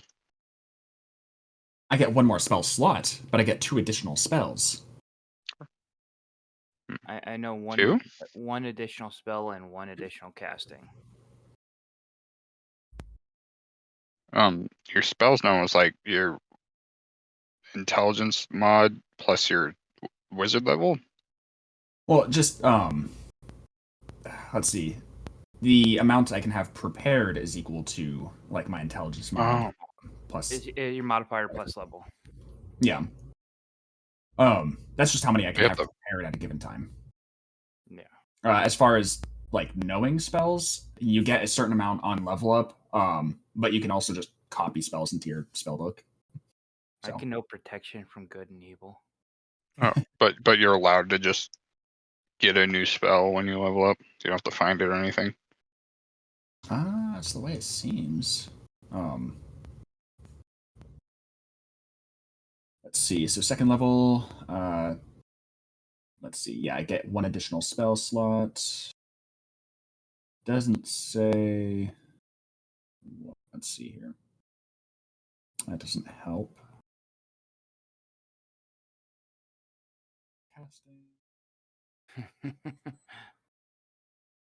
Each time you gain a wizard spell, you can add 2 wizard spells to the spell book for free. Yep.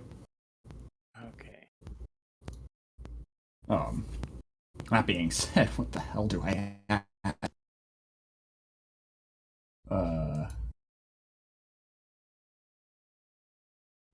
Man, I want to try and avoid spells that take spell slots because it's just I only have the 3.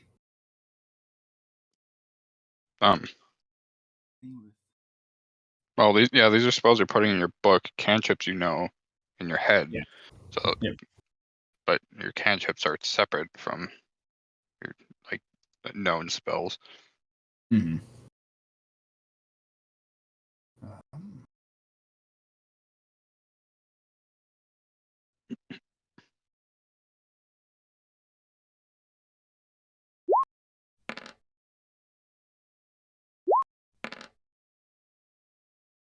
I don't know. What kind of wizards do you guys want me to be? Yes. I could go a few different ways here. There's a lot of options. So we have cleric, rogue, barbarian, druids, right? Yes. Okay. Yeah, cleric, barbarian. So we got enough healing, I say, tentatively. Do we have the DPS, though? I thought you said you were able to drag this over, the spells. What are you supposed to do? So have your character sheet open on the tab, and then look up whatever spell in the compendium, and you should be able to literally just click and drag it over to your character sheet. Like, and hover over it, and there should be like a little text box that pops up saying like add, whatever it is that you're trying to add. I'll do it here in a moment.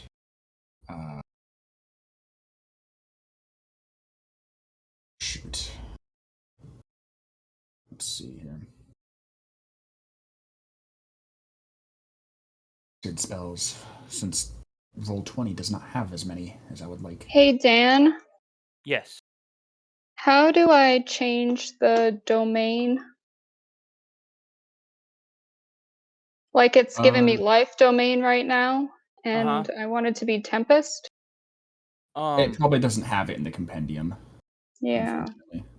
Yeah, so you should be able to just click the little gear next to your domain if it shows a little gear there, and then they'll give you the drop down, and you can edit it from right there. Let me go back. There's no gear, it's just a drop down menu.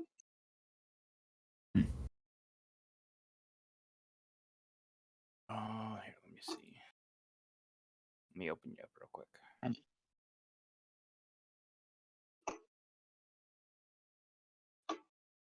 Oh, are you going through the character mancer right now? Right? Yeah. Okay. Yeah, so for right now, you'll just have to select life as you're going through the character mancer, but then change it afterwards. How do you do that? Change it afterwards. So just because that's when that little gear shows up for you to do the editing. So after I get 100% completed with this. Yeah, once you complete the level up, then we can edit it afterwards. Okay. Yep. Thank you. Yep. All right, let's see. Michael, do you know Chromatic Orb? Chromatic Orb? Probably not at the moment, no. That's a good damage one. Is it a level 1 spell? Yes. Does 3d8 damage of your choice. Are you sure it's a wizard spell? Because I'm not seeing it as a wizard spell. I'm looking at wizard spells. What are you from? You're from the player's handbook. So yeah. Oh, why? It automatically reset my filter. It went to cantrips first. No wonder why I wasn't seeing it. Let's see. Chromatic Orb, first level. There it is. Okay.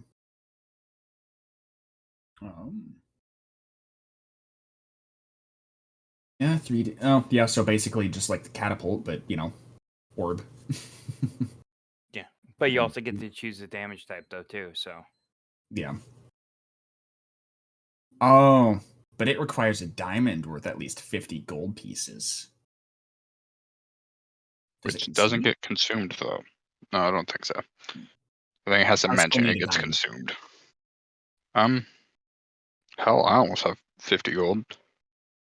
I have 7. Or, well, actually, I think I have like 10 total-ish, but, yeah. I'm not a very prosperous wizard. I mean, you're just turning level 2, so. Oh, they don't have Chromatic Orb listed in the fucking thing. Alright, I'll add that afterwards then.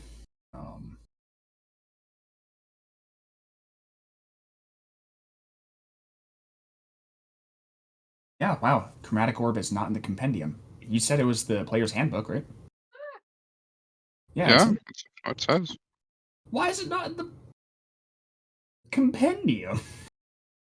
I guess you just have to add it. Yeah, I know. I just don't like having to add things by hand or manually by hand. Yes, that makes sense. That's how I've been doing it. do it. Doesn't mean I like it. Yeah, I'd add the kobold race because they didn't have that. Right?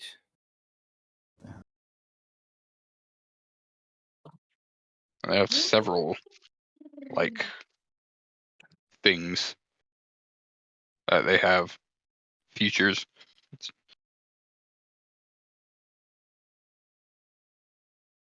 How do I get this to scoot over?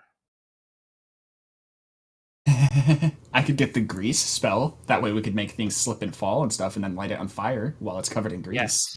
There you go. I have that for my my artificer. He has grease. That is Oh, I It did the actually same came thing. in handy. Yeah. Hey, maybe we can revisit that room with the like 30 giant rats in there and just light them all on fire.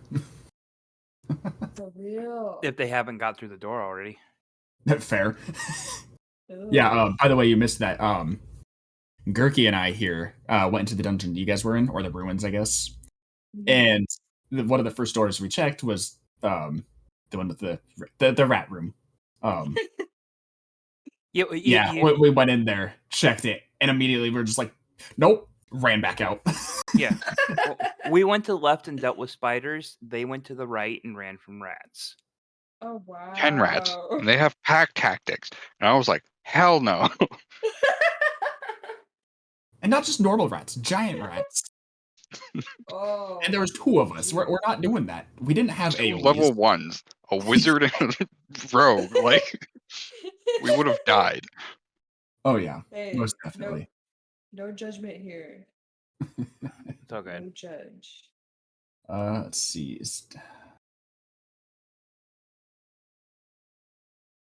But I'll probably get in touchy feely with you now, Rawless, because I'll cast protection of good and evil from you, and then you can go reckless, and then nobody gets advantage against you. And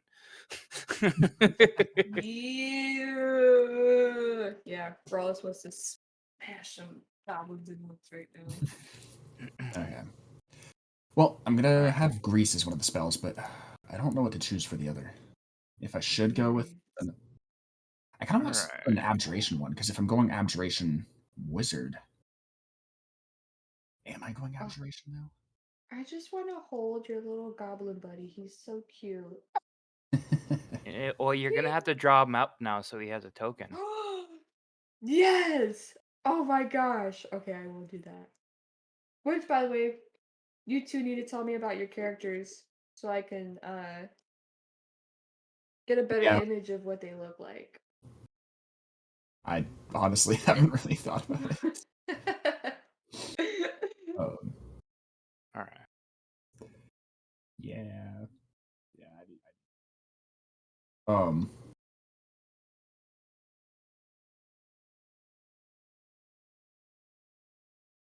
My friend a cute little cloak.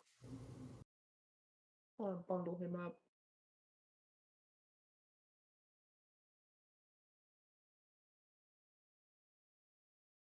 So Rawless, you were all good then?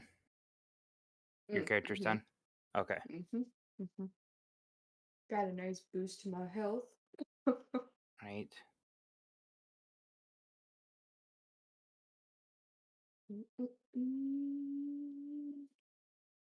And yeah, now knowing that you can take from like the stats, that's really helpful because I've been doing it manually this whole time too. Yeah. It's nifty. God, you scared me, Sean. He was in Lisa's spot and I wasn't expecting it. I was so confused. Are you struggling over there, Sean? I don't know if he can hear you.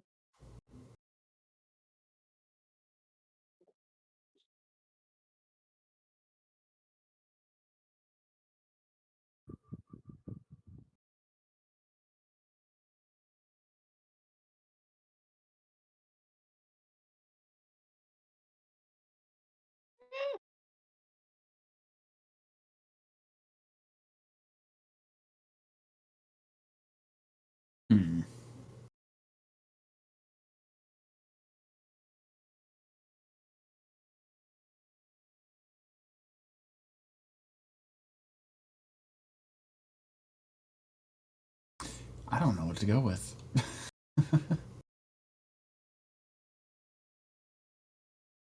Huh.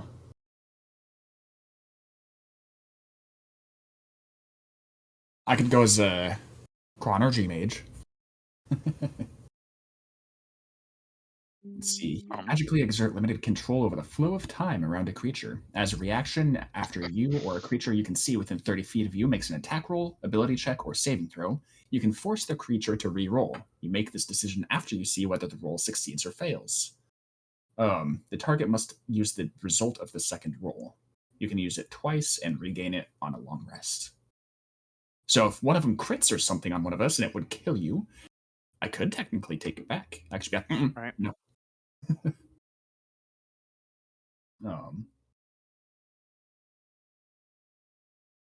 But also Abjuration Mage would be good too. But we have what? What was it? I mean, Barbarian's obviously up front and center. Cleric kind of can be. I don't know. What's your AC Cleric? AC for the Cleric?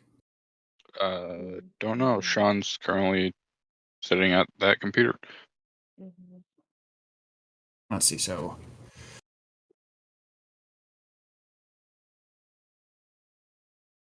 what was your AC, Oogie? 15. 15. Same. So we only have the one that's really up front and center. One person, that is. It's been me and the barbarian. I'm just trying to figure out if I should start. If I should go chronergy or if I should go abjuration, because abjuration would allow me to what was it? Basically, it allows me to protect myself a little bit better. Whenever I cast an abjuration spell, I can create a magical ward that create a magical ward. I can words. A magical ward on myself until I finish a long rest. And it has a hit point maximum equal to twice my wizard level plus my intelligence modifier. So when I would take damage, the ward would instead down until it's at 0 hit points. But every time I cast an abjuration spell of first level or higher, it regains hit points equal to twice the spell's level. So that would help keep me alive.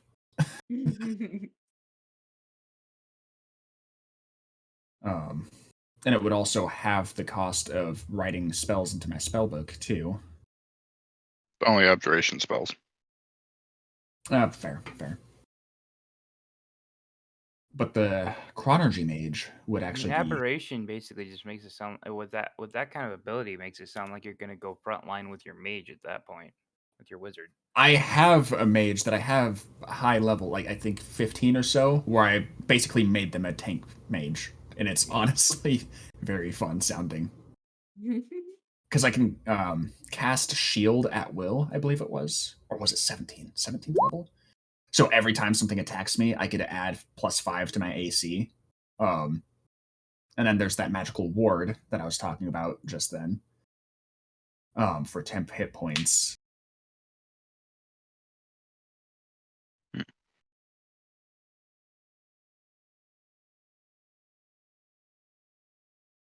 I don't know. I'm supposed to be utility wizard though, so I'll probably go the chronergy mage. I mean, being able to tell the Reroll. DM no, you don't get that nat 20. Yeah. Yeah. I'll be gonna go with that. Plus, you get to add your intelligence modifier to your initiative roll. Exactly. So that would be nice. Now if I can actually find another spell I want to, that would be cool.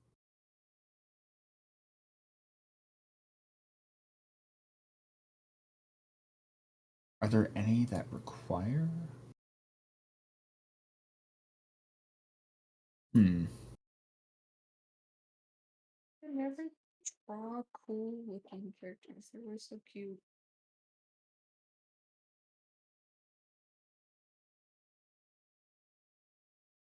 Aren't there wizard spells that required you being a chronergy mage? I could have sworn there was. Or graviturgy. But I'm not seeing any. At least not first level. Ooh, do I have already? I have detect magic. I have identify, mage armor, alarm, grease. And I get one more. How did that go for everybody? Because I think we got Rawless and Aspen completely up to date. Everyone else is good. I think Michael's still picking a spell. Oh, go figure. I'm a wizard. All right. Snare. How about that? It requires a material component, which is 25 feet of rope, Find which it Familiar consumes. yet? Magic missile. Do you have Find Familiar yet? No. Why don't you have Find Familiar? Why would I? So that you can have a little buddy to cast spells through.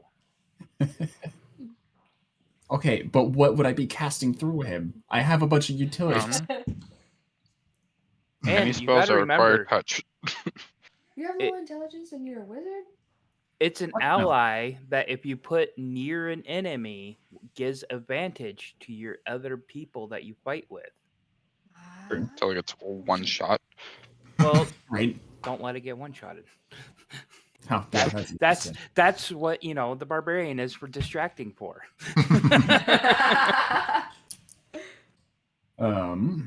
Although that would require gold in order to get it. Well, does it ritual still requires the costly components, I believe. It still uses the components, but you don't expend a spell slot. Yeah, it only takes an hour to cast it anyways. What's another 10 minutes? Right?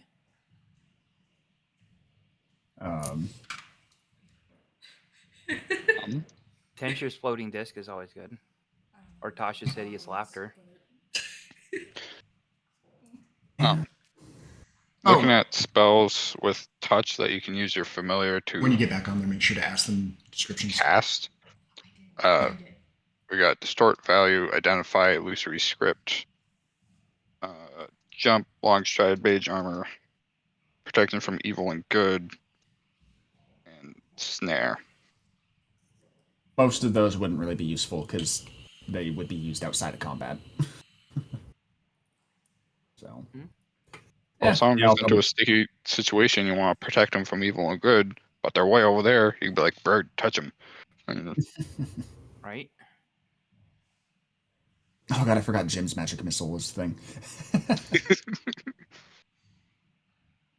It costs 1 gold every time you cast it. All right. Well, we're going to give you 2 minutes to pick a new spell. Because we only... Didn't you say you were horribly offensively incapable? What? I know, we've thrown like 50 ideas at him. He's like, no, I don't want that one. No, I don't want that one. Well, I mean, you have seen him agonize over weapons in Tiny Tina. Right. Really? That's why a level up should be an off-screen thing. We're good. Well, I figured you might need it for this upcoming little section, so. Yeah. Yeah. No, we're good. We can continue. That's good, Okay. because now I get to turn into a flashlight, so. Do a flash of a light? A flashlight. All right. You did say flashlight. Okay. All right, let me go see what Aspen's doing, and we'll get back on it. We're going to be taking a break. I know this was kind of a break, but an actual pee breaks and stuff here in about 10 minutes, so. But it'll only be for 5 minutes. Oh, Aspen is ready. Wow. Can you have Tim find like a book on chronology magic? Because usually wizards learn these things through like a school. Right.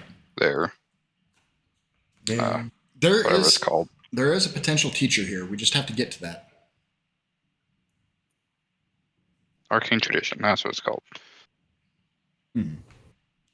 All right. So you guys are in the middle of town. And we're going to go through the description once again. A keg barrel had been chucked over the side of the wall and into here. It had landed approximately here, and one orc and 2 goblins were in it, but one of the goblins did not survive the crash into the snow. The other orc and goblin are currently trying to go up this ramp. They look like they're about to start pillaging and looting and just causing whatever destruction and mayhem. And about the time that you notice them climbing up the stairs, there is a second barrel. And it comes flying over. Oh. Where does it go? What was that? I can't see that past my thing. Oh, it also lands right about here. So almost on top of the other two. Squishes the other goblin that didn't make it. So I'm going to need you guys to throw your tokens out onto the map so I can minimize them.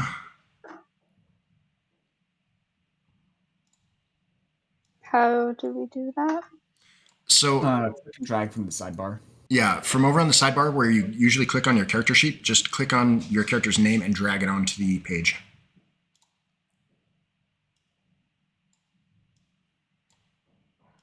And I can show you here too. I know that probably didn't make a whole lot of sense. 1 second.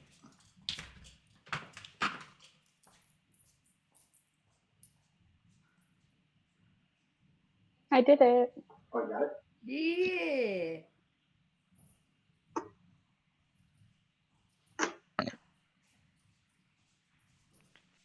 Oh, he's gone.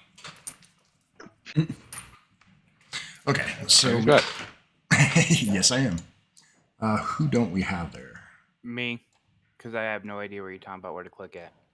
Okay, so when you go to click on your character sheet, right, you click on that info tab or the journal tab, and you see the character listed there. Okay. Click on your name and just drag your name over into the field somewhere. Yep, just like that. All right. Now, you guys are somewhere in here, so I want you to place yourself kind of wherever you want to be, with as long as it's within that like area, this kind of main green area field. Not green, but brown. Can I take a shot at the orc trying to go up the stairs? Yep, we'll get to that here in just a minute. I just want to know where everybody's at. I want to kill him now. It's my target, and I want him now. Holy Jesus, Rollis, you're at the 34 hit points? Yeah. Hell yeah. Fucking barbarians. Fucking barbarians. Barbarians are just meat shields. They have Hell a, yeah. Yeah, but 34 is crazy for level 2. yeah. Meat shields. So for first level, you guys got max hit points plus Constitution bonus, and then she rolled really high for Ross for the second roll plus Constitution bonus. So yeah. Well, just the die rolls alone is 24. Well, yeah. So let me see. For your first one, you would have had 12 plus what 4, so 16, and then for your next roll, because you're at 32. Yeah, that's damn near max roll both times. Christ. Her con's only +1. What's that? Her con's only +1. Is your con only +1? My constitution is 2. How did we Huh. get 34 then? That's not right. Because 14 plus 14 would be 28, and that's at max roll. All right, yeah, we're gonna need A lot of HP rolls while you were gone, so maybe they just added up. All right, yeah, let's go ahead and reduce it down to 28 then. Oops. Good job, guys. Okay. All right, so there y'all are. Let me go ahead and get an orc and a goblin here.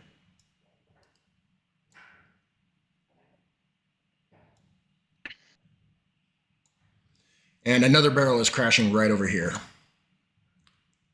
And I need to see if they live through that. Why don't you guys go ahead and click on your character once, like that's on the screen, and then click your initiative. All right.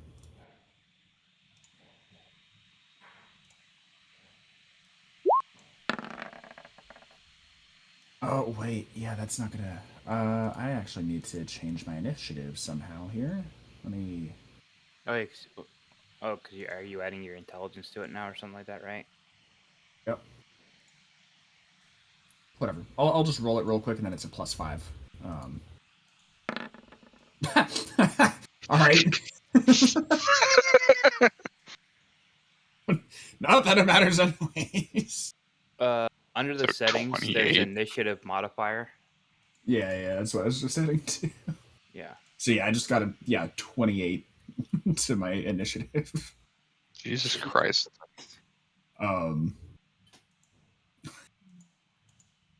Initiative modifier. Here we go. 5. Cool. Why are you up here twice, Brom? What the hell? I mean, but where twice? Oh. I don't see one. Mm-hmm. I see 2. Where's the second one? Oh wait, no. That's Aspen. Yeah, the It- gray it- clothes and the blue background Yeah. makes it hard to distinguish. That's weird because I have a couple of them up here twice. So Why Where did did all the these initiative go? here? Right? Oh. Oh, Oh, there we go. Okay. And it's back. What? oh yeah, I don't know what the hell's going on. So Tim, you got a 24. 28 actually. Oh my god. Yeah. He gets added That's his funny. intelligence now. And I have a 3 to my dex, so yeah, I get a +8 to my initiative. Jeez. Fucking Christ. Oh boy. They're moving very sluggishly, but I guess that happens when you just landed inside a village from being catapulted in by a giant. Tim, Yeah. if you are not first every single time, I'm gonna beat you with my buck and a quarter staff. All right. That +8, there should be no reason why you're not first. Plus- have you met how much the dice like me? Or Wait. seen how? +8. Yeah, +8. Because my dex is a 3 modifier, so that's a +3, and then my chronergy mage, temporal awareness. You can add your intelligence modifier to your initiative. It's not in place of. It's both. Yeah. But it is, you can, so you can choose not to. That is. Yeah, but why would I not? In That's- case you want to Add go your after intelligence someone. modifier to your initiative rules. That's insane. That is. I wasn't even trying for this, I swear. It just happened. That is broke as shit. All right. You go You the feat that gives add you your advantage Yeah. on your initiative. All right. Was it So, alert now? what is it that you're doing, Mister Timaeus Cheating Magnus? It's a good question. I'm not smart enough to play this character. I've said this. I usually wait to see how things go and kind of go from there, but Exactly. I mean, you can choose not to add your intelligence, but you can still go first. You need alert now, so you can add another 5 to that. Oh God. plus 13. Yeah, no. Yep. Let's see. And that's after something else makes a roll. So I guess I'm just I see these barrels coming in, and I'm gonna. Are they all kind of grouped together? You said they landed in the same place, right? You can Roughly. see them. Roughly. Okay. Hey, how'd those guys get on the other side? You said they dropped. Yeah. I was just getting them on the board. Oh, okay. I was like, there's only been 2 barrels. The DM sneaking in on us. Is there a couple of orcs within 10 feet of each other? There is. Oh, that guy's supposed to be a goblin. What? This guy's a goblin. This guy's an orc. This guy's an orc. This is a goblin. All right. If there's 2 of them within 10 feet of each other, I'm going to cast Grease on them. All right. Downstairs. Yeah. So let's see. Slick Grease covers the ground and it. Huh? Just so you're. Make an intelligence check real quick. Just make an intelligence check. 15. Okay. You do happen to know that this entire town is pretty much entirely wood. So just be warned. There's also 2 feet of snow. There is. And that's going to just hamper gonna the shit out of it. absorb oil. That's true. See, I told you I'm not smart enough to do this. Okay. So instead of Grease, you know what? I'm gonna look at that orc that's closest to us, and I'm gonna use Witch Bolt then. That was a 12. Don't you lie to me. Well, I mean, he does use Witch Bolt. You hold out your hand aggressively, point at the orc, and a what looks like a spiraling bottle rocket takes off in a random direction and hits nothing. Are you This gonna? bolt is crackling electricity, I believe. Yeah, I kind of saw it as like a sparkler, an errant sparkler. I did not mean to click the spell description in there, but that works too. Yeah. All right. Well, there's that. All right, who's next? Looks like Braum. Oh no, it looks like Gurky. What did you get, What? Gurky? Because it's showing 2 different things on here. Oh, not a lot. Yes. I got 10. He shows Okay. us 10, yeah. Yeah, I don't know why it's showing It's weird doubles. because I probably have the highest dex amongst anyone here. Okay, Probably. so it is indeed Braum then. Yeah. Okay. For my bonus action, I'm gonna cast Shillelagh. And then I'm gonna touch Rawless on the shoulder. Just go crazy, bud. And cast protection from good and evil on him. He winked at him. I got you. Rollis, you feel a tingle go throughout your body, and you're not entirely sure if Braum wasn't just hitting on you. Hey, Wait a minute. Wallace feels very flattered. All right. What is Go ahead. protection from good and evil? Let's see. Works against aberrations, celestials, elementals, fae, fiends, and undead. Do these guys fall under any of those? No, they do not. Oh shit! I might not want to do that. Well, good catch Oops. for right now. Wrong. All of the buttons. Wrong. All. I was just gonna let him do it. I knew what it did. I wasn't saying anything. Way to go! Way to help out there, guy. Well, what if the DM got it wrong too? We've got your back, bro. He's got to know these things. Right. Well, I would have corrected the DM at least. let's see here. In that case, then I'm just gonna take a swing at one of them. Okay, so you're gonna move into combat range. Yep. Okay, I'll move up. Go ahead and move yourself. Okay, go ahead and make your shot.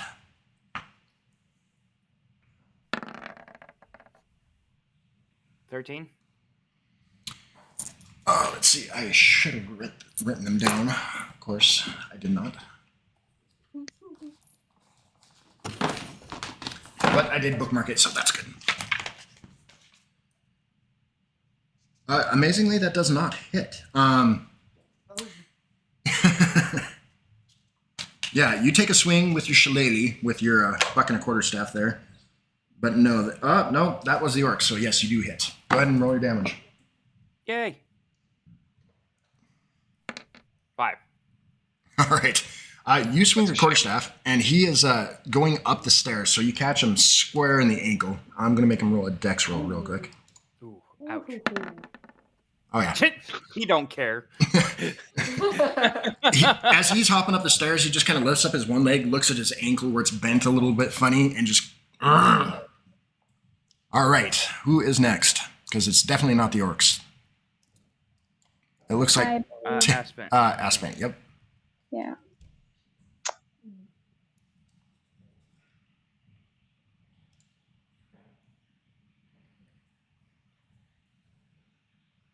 You know, I could say no to that throw. Looks like I'm pretty close. Yeah, you are. These grids are not 5 feet on here, by the way. I could not get them smaller. I will have to try another time. So yeah, those distances you have to, I'd say, triple them basically. So it's like 50 or 30? Triple it would be about 45 feet away. That would be 30. Mm-hmm. This is 15, so double that. This or would be triple that, 30. right? Yep, that would be 30. So I think I will go up. This is a goblin, Yes. and I'll use my warhammer. Okay. Go ahead and move yourself over there. Okay. Basically just next to Braum. I just pulled up the spell list. Sorry, here. All right. Okay, so go ahead and click on your Warhammer. Yeah. Get back to that.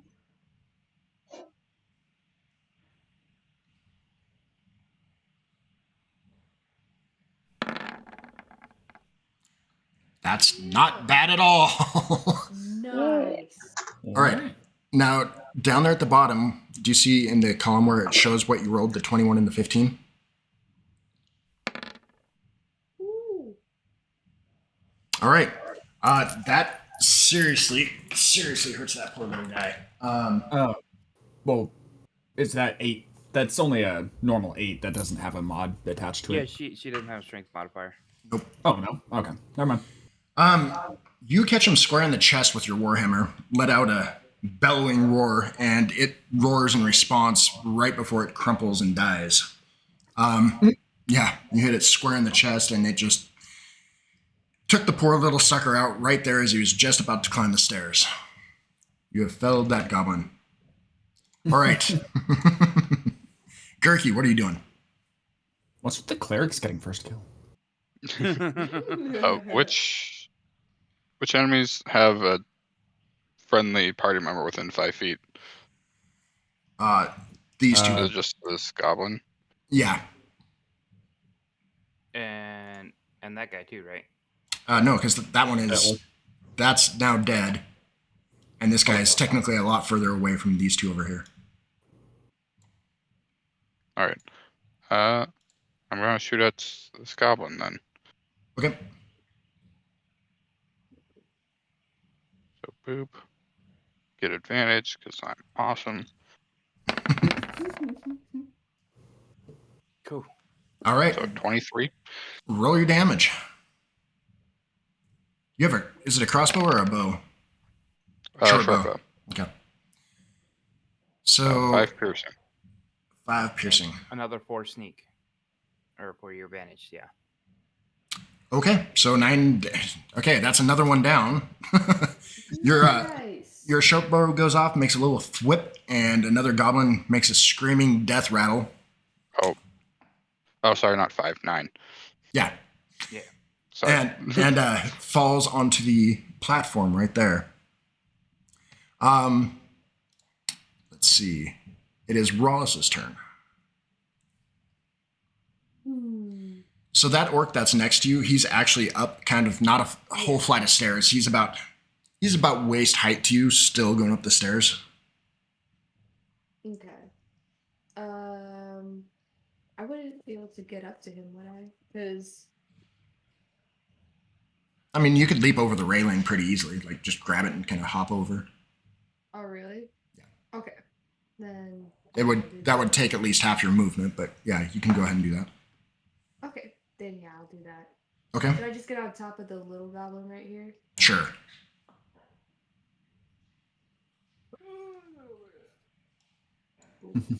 So then we know he's dead.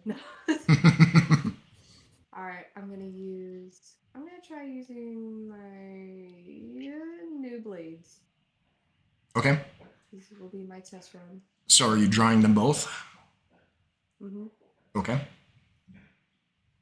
But it's weird though. Whoa. But... You're doing great with that scimitar. Yeah. Yeah. Go ahead and roll damage for that. Alright. Roll. 5. So it's 2 plus your strength, right? It auto rolled that, yeah, 5. So for her offhand, when she's attacking with the offhand scimitar, she still gets to make an attack with that, but is it at a disadvantage? No, you just don't get your proficiency bonus is all. Okay. So it'd just be a flat d20. Well, And is you don't it get that, or you don't add your strength modifier to the damage? I think it's both. 1 sec. Let me... how'd it go? 5e... not duelist. What was it? What? 2 weapon fighting, I think it's called. I'm just trying to remember how it works. So bonus action, offhand attack. You don't add ability modifier to the damage. And I think you don't get to add your proficiency unless you have the duelist feat, if I remember correctly. Okay, so you can go ahead and make another attack roll with your second weapon. So just click it again? I would just click a regular D20. Oh, okay. Oops. Ah, why? Why do you do this? What? No! Sorry, the turn order is like fucking me up. Oh, maybe you do still get your proficiency? Wait. Wait, what? Any attack?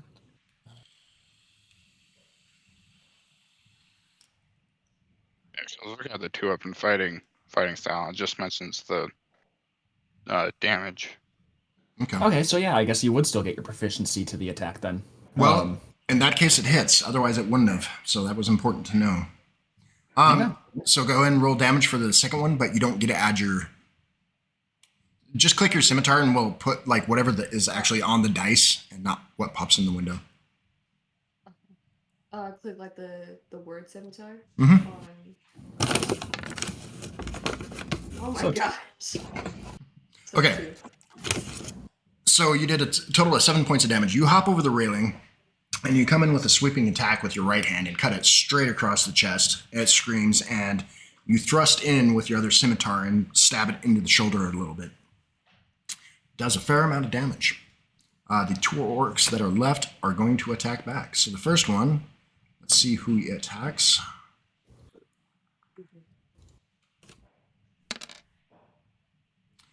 Aspent, the first one is going to attack you. What is your armor class? It is 16. All right. That will definitely not hit.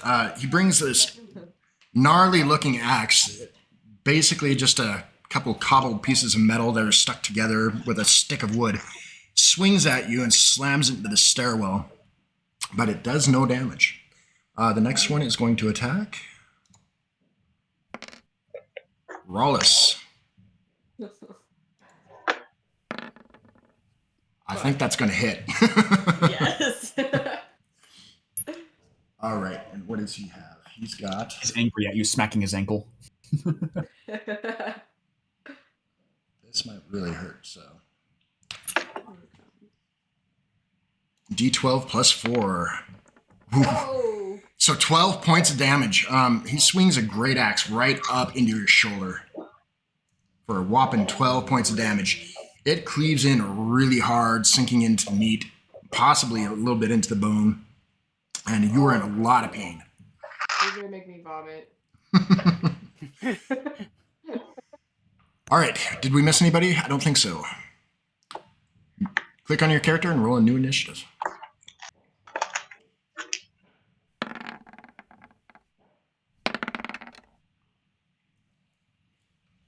Well, there you go, Dan. I'm not first. I'm gonna smack you with my stick. Oh, sorry.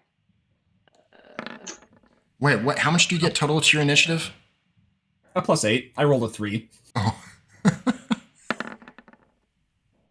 And you guys all still go before the orcs. Woo! 3 people before me, even though I have +8. All right, so it looks like Rawless is going first. That really pissed you off. Your shoulder hurts, but yeah. Revenge. Get him. Heat. Let's see. Ow. Damn it. Nope. I'm really hurting. Okay, go ahead and roll your second one. Let's see. Oh. All right, so you go to swing with your right hand first, and you just kind of cut through the air where the orc is standing and kind of jumps back. But as he jumps back, you manage to stick your second sword up and catch him in the back with it. Go ahead and roll damage. And you skewer it right from his back and straight out of his front. That one is down. He spit on his body. The last orc standing is this guy right here. And he's trying to kind of like take a couple wary steps back. He's not actually trying to break combat, but he's becoming afraid. Let's see. He should be. Let's see, who is next? Gurky? Yep, Yeah, Gurky. and then Aspen. Yeah. All right. How do you use the measure tool? Okay, so in the left-hand side, there's that tool column. One of them kind of looks like a ruler. Yep. So use that and then just multiply whatever you see by 3. So that would be 45 feet to you. All right.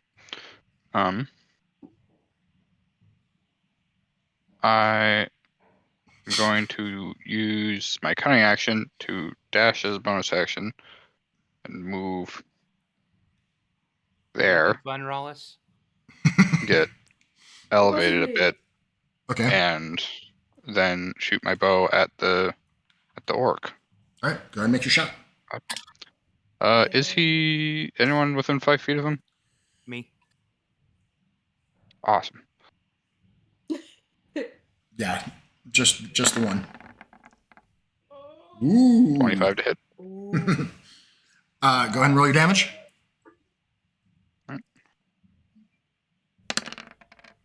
Oh, shit. It's 16. God.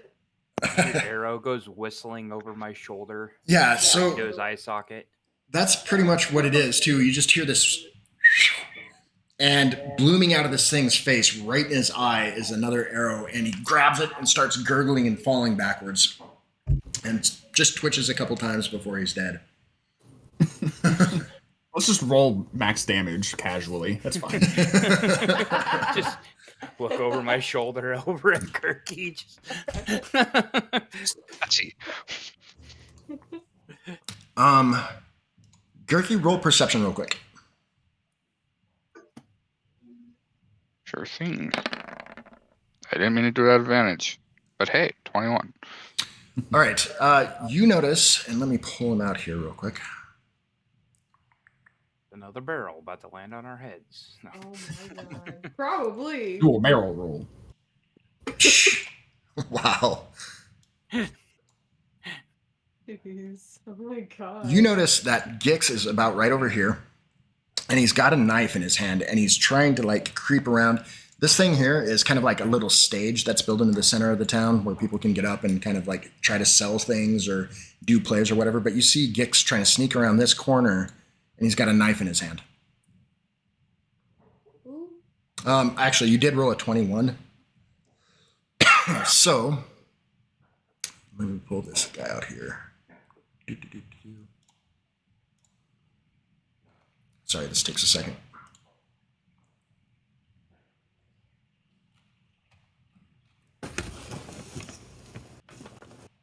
Jeez, Michael. Oh, that is Eating your McDonald's already. huge, and it has no need to be huge. It's actually almost. Thank you very much. Okay, that is not the thing. There we go.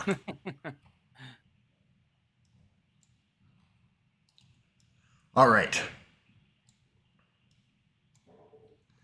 So even though this guy is actually standing like closer to the stairs area right here, but he's trying to be a little bit hidden himself. And you see another goblin slowly approaching Tim, and he's got a couple of knives drawn.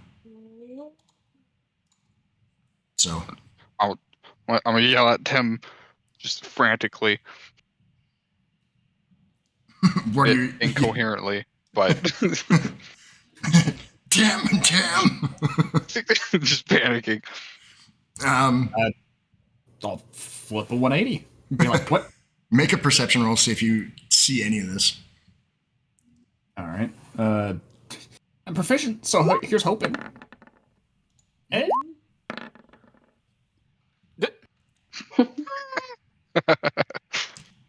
That was to him trying not to be seen. All right. So, Tim, you turn around. Your little kobold friend is kind of going nuts up there on the second tier. And you turn around in time to see a goblin that looks like he's about ready to charge you. and another goblin leaping off of a stage into a frenzied attack with a knife above his head and sinking it into the skull of the one right in front of him. All right. Go Well, I'm Gigs. gonna take a few steps back and just what the. You recognize the second goblin, and it's the little one that they were calling Gix. But yeah, he stands up, and he just kind of like his eyebrows are peaked up above his head, and he looks a little worried, like he'd done something wrong. But he's got his knife stuck in the skull of this thing, and every time he tries to pull it out, all he's doing is lifting the other goblin's head up in the air. I'm just gonna kind of sit from him. Well, thank you. Gix, was it? Knife stuck. I'm gonna go walk. I'm gonna go over and help him out. Kirky's gonna gasp and be like, "Friend!" All right, so you guys have, 3 dead goblins and 2 orcs, and another barrel is being flown over the thing. Let's see what happens with it. Oh, God. Dang. All these 11s. Right? So another barrel gets flung over the wall, but smashes into almost the upper levels of this stone building over here, which is about 5 stories tall. And you see a couple of goblins fall out of there just completely limp and fall all the way down to the ground after the barrel smashes open. Followed by another barrel. Barrel. Oh. Oh. Uh-oh, that's a direct shot. Yes, it is. Let's see That if they... giant was lucid. Another 9. All right, so a barrel lands right here and crashes open. Couple of the goblins, or a couple of the orcs get out of it. There's no goblins in this. They look a little dazed, but they push away the few remaining barrels, or the few remaining boards from the barrel, kind of kick it down, and they're right into, what's it called? Pull these guys up here. Right into the battle mode there. All right. What kind of guys? 2 orcs. One of them's wielding 2 really wicked looking swords, and the other one's got a really large axe and a chain hanging from his other hand. Are we continuing with our initiative that we had already rolled, or are we rolling again? Okay. So whose turn would that leave that at? That would be Brom went? No, Brom did not I go. think that was Aspen, wasn't it? Yep, Aspen's. Yeah. So it's not on my sheet, but oh, no, I can't do that. Too close. Oh, maybe. These squares are 15 feet apart, so... Yeah. What is it that you were thinking? A thunder wave. You're probably going to hit somebody with that. That's friendly. That's why I was saying, yeah, no. That's why I changed it. What's a little friendly fire amongst friends? That's true. Who would it hit? That's why it's called friendly fire. Right? Hugs for everybody. Or in this case, a deafening sound. Okay, so I guess I will just do my Warhammer. Aspen smash. Yeah. All right, go ahead and roll for it. Oof. 5 does not hit. You swing your Warhammer around, but you're still taken by surprise, and it kind of crushes into the remnants of the barrel, scattering the last of the boards, and angering the orc right in front of you. I tell them that was a warning. Back off. Well done. If you want, you can try and make an intimidation check. All right. Ooh. I know. Let's see. Yep. Oh, Eric is angry. Oh my god. What the hell? Oh my goodness.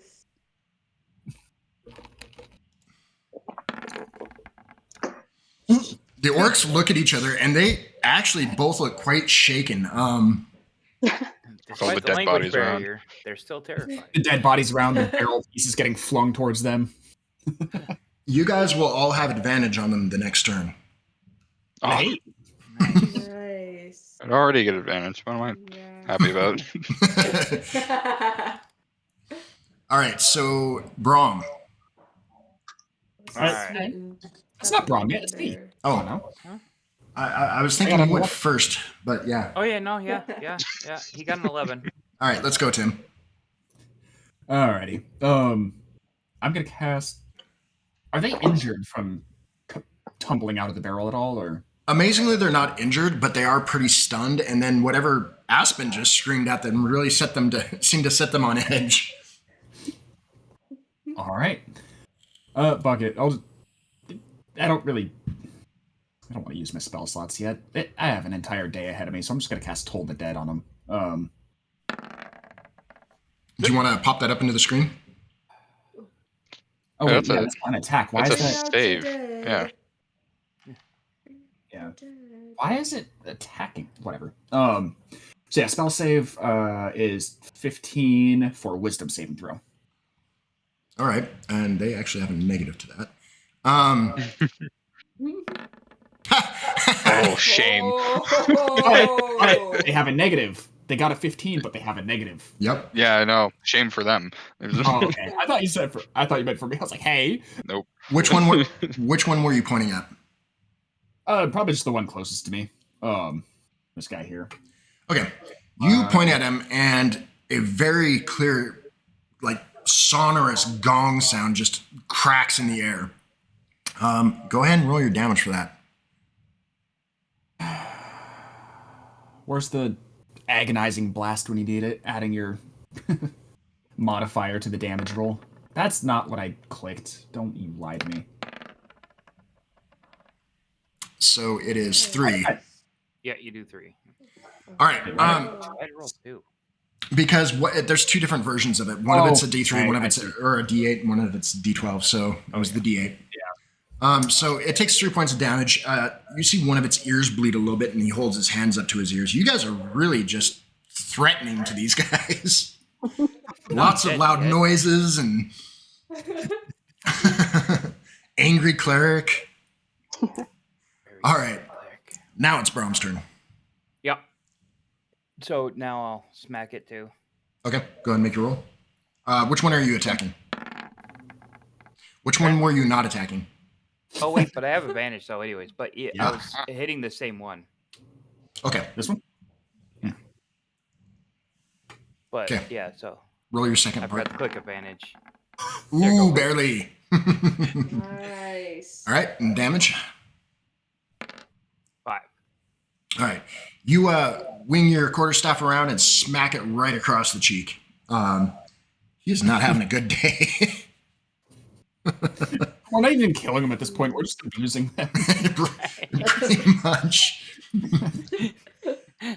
First, they get scared shitless, and they have some giant gong ring above them, and now this one's getting slapped by a stick across the face. Like, not All a right. good day.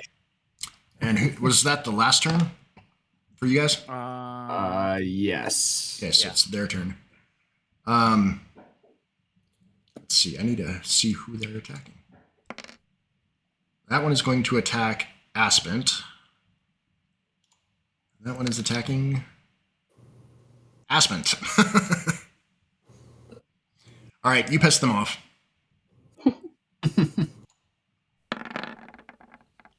Sister Prude is scary, you know. All right, the first one misses you horribly. The rage of chastity. Oh my god. He smacks his partner. The first one misses horribly, and his great axe just kind of clunks into the ground next to you. The other one does hit you with one of his whatever kind of swords those are. They're wickedly curved.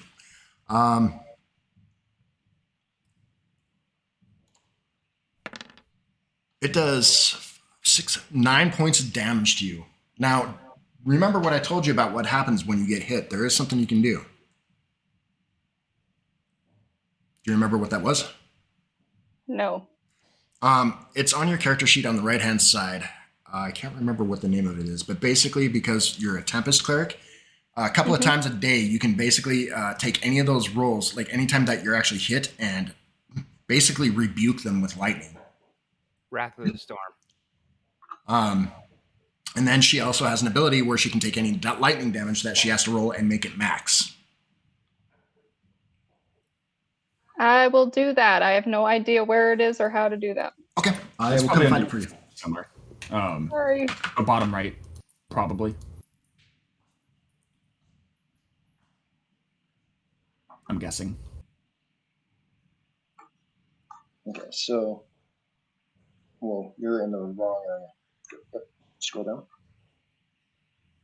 Are you in? Scroll back up. You must be in spells. Go to core. Scroll down. So the ability. Scroll down. You've gone down too far.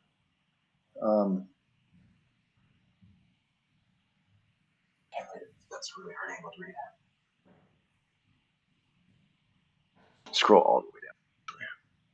Yeah, Wrath of the Storm right there. So when it hits you, they have to make a dexterity saving throw or take 2d8 lightning damage, which means you automatically, if you want to use that other ability with it, automatically deal 16 damage back. Okay, what do I do?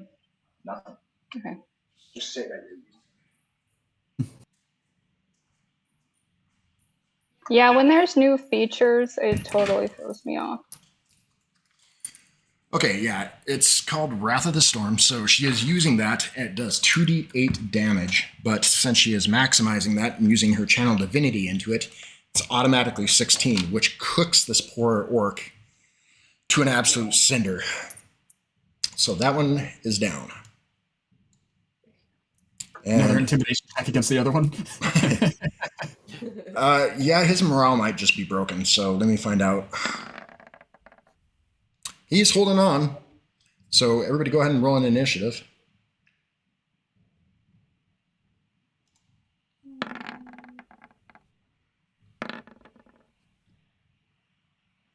Yo.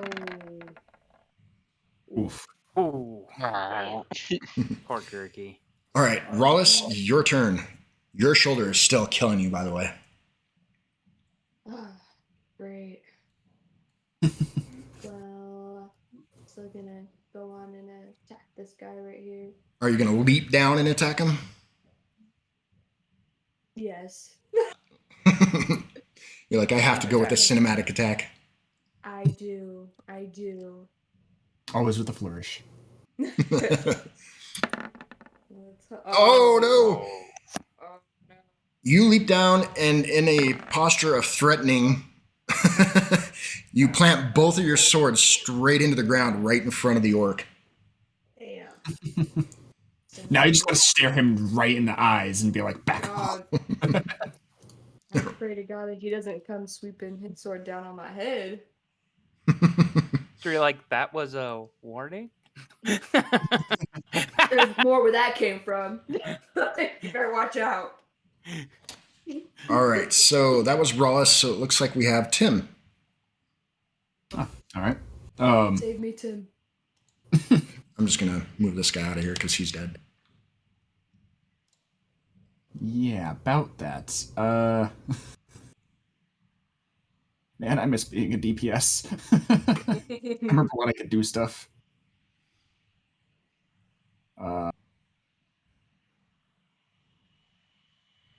Fuck it. I guess I'm just gonna go Toll the Dead again.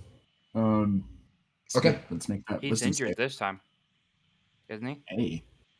He's what? Is he injured? No, he has not yet been injured. Oh, okay. Oh. It's a cantrip, so. Trying to save my spell slots. My sweet, sweet spell slots. What's the DC? Is it 15? Yeah. Oh. All right. The bell tolls, but it doesn't really seem to be doing anything to him. Is it half? He's just sitting there like, No, he takes. no, it's nullify. Okay. He's gonna go for a walk now. I've heard this before. All right, Tim, were you moving anywhere? Not away from the square I'm in, but probably keeping my distance at least. So I'm more like towards where Gix is currently than I am where the orc is.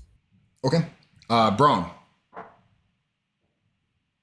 Yeah, because he's right up in my face, right? Yep. Okay. Then I'm gonna slap him again. I'm gonna Technically, Ross is right there. Okay. You're gonna slap him, huh? Do we have advantage or no? Yes, you do. I do. Yay. I was gonna say, it looks like we're flanking, kind of. Wow. 13. That hits barely. What? God. Jeez. Wow. All right, so their AC is like 13 then. 8. Slap him a little harder this time. All right, you manage to break his collarbone as you swing your staff down onto him. He almost drops his axe, but he seems to regain control. Aspent, I believe. Or am I wrong? I think you're right. Yep, Yeah, it's you. Aspent. I'm going to use my Warhammer. Gurky's bringing up the lead or the rear. Ooh. Ouch. Yeah, unfortunately, you No. miss. I was gonna say, with them in this position, would you consider that flanking or no? Because if it's flanking, that would be advantage. That's true. Yeah, I would consider it flanking. So go ahead and roll one more time. Well, she got a 16 on Oh, that 16. one. So yeah, that does hit. So roll your two-handed damage there. Did it. Nice. 7 damage. You come crashing down into the same shoulder that he just had his collarbone broken on. And this time he does drop his axe into the mud, into the snow and mud, and takes a couple steps forward and just kind of falls down. So that would be it for him. All right. Okay. And you guys seem to have a minute to breathe here. I'm gonna continue helping Gix over here get his knife unstuck. I'm going to go up to Rawless and cure wounds. Okay. Go ahead and roll the dice for that. See how much you cure.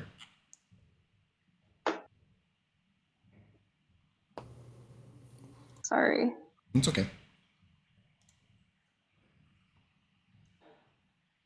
I think is it 1d8 plus ability modifier? Yeah, it's doing that thing again where it won't. Yeah. Okay. If you want to, just over in the left-hand corner, find the dice roller and find the d8 and click on that, and then add your wisdom modifier to it.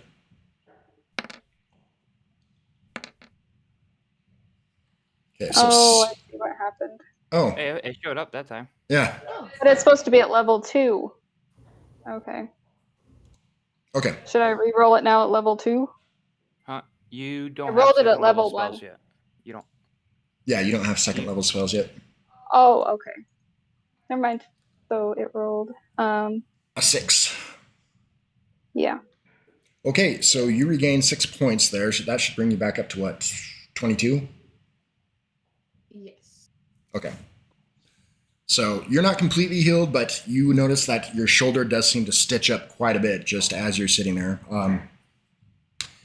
Aspent leans over, just kind of hovers her hand over your shoulder, and the flesh starts knitting up. Some of the blood cracks off and falls away. Is anyone else injured? No. This healer deserves a I'm good. reward.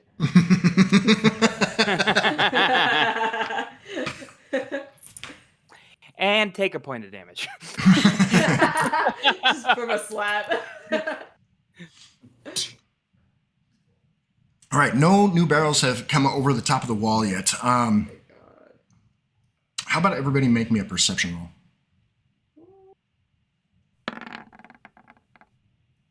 That was a 14. Don't you lie to me.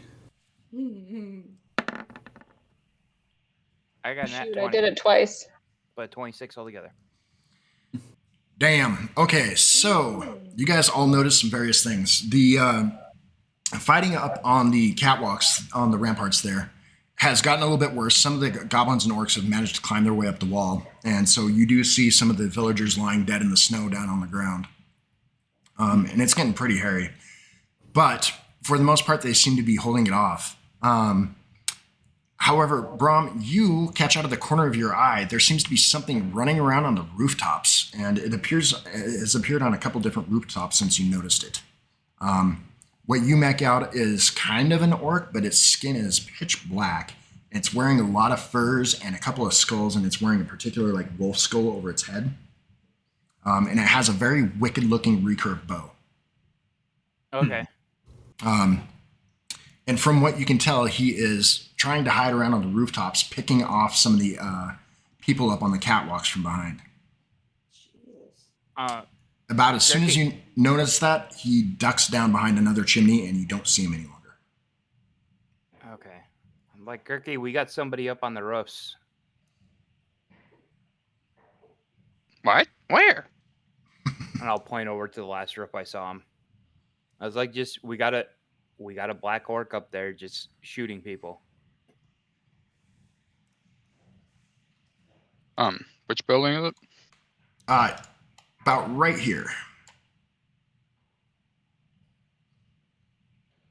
I start climbing up to the one I'm next to. I was gonna say, how much does he weigh, and can the wizard catapult it? No.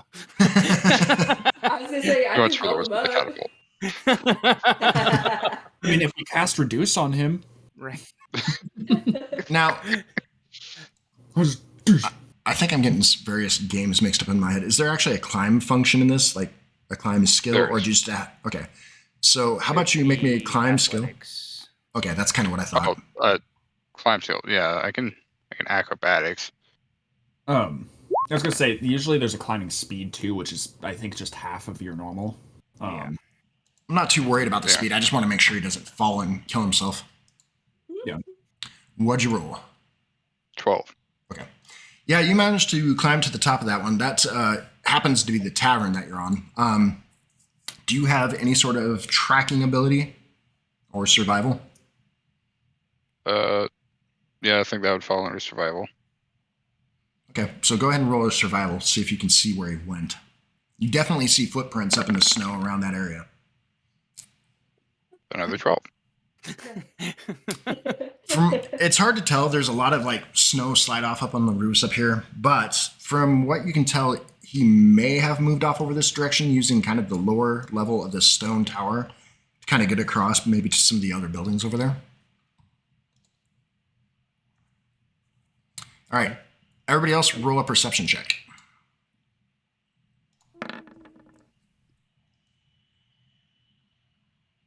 Guys are not liking me right now. Ooh, I got 23. Oh. Nice. Aspen is too busy Better healing than the other Rawless. time. Aspen is more likely. Eyes off me. Yeah, more likely fending off your hands. No, he's a gentleman. He wouldn't do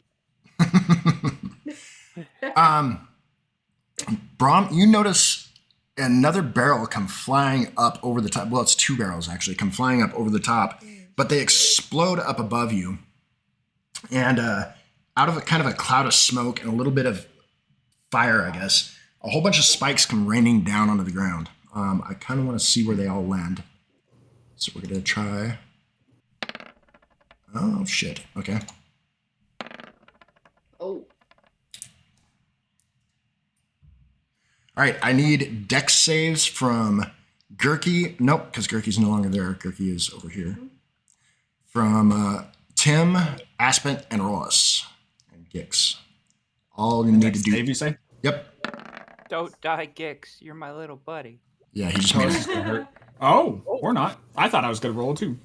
All right. Since you got a nat 20, you don't even take half damage. Agent Aspen got an 18. Rawless got a 5. All right, so we're just going to do a universal roll here. Rawless was trapped into Aspen's eyes, so.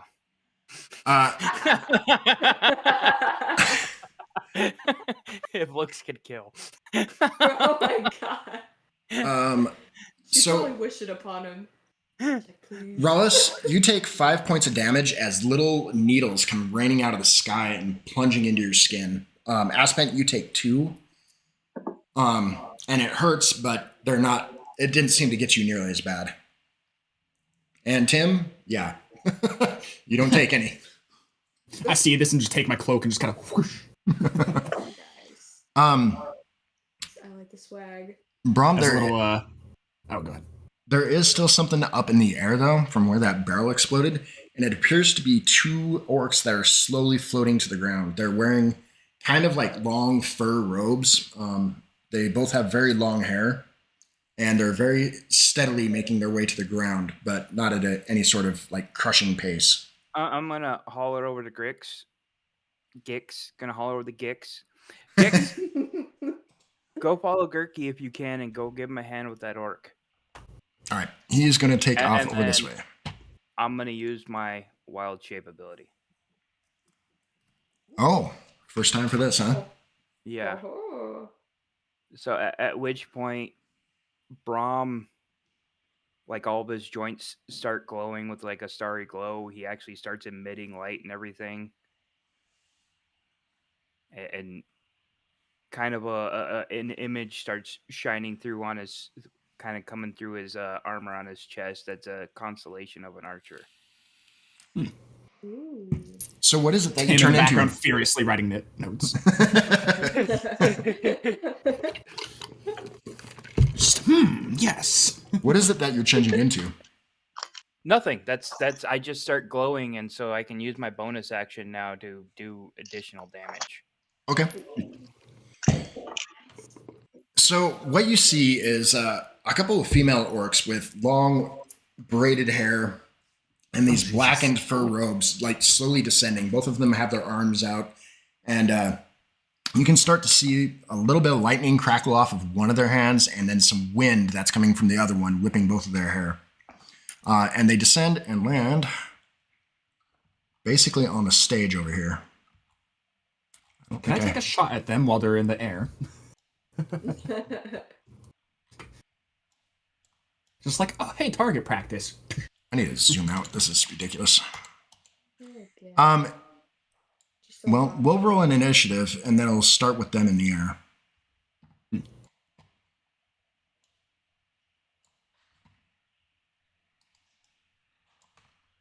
Okay, I got them set where I think kind of where I want them to be. Yep. So go ahead and everybody roll initiative.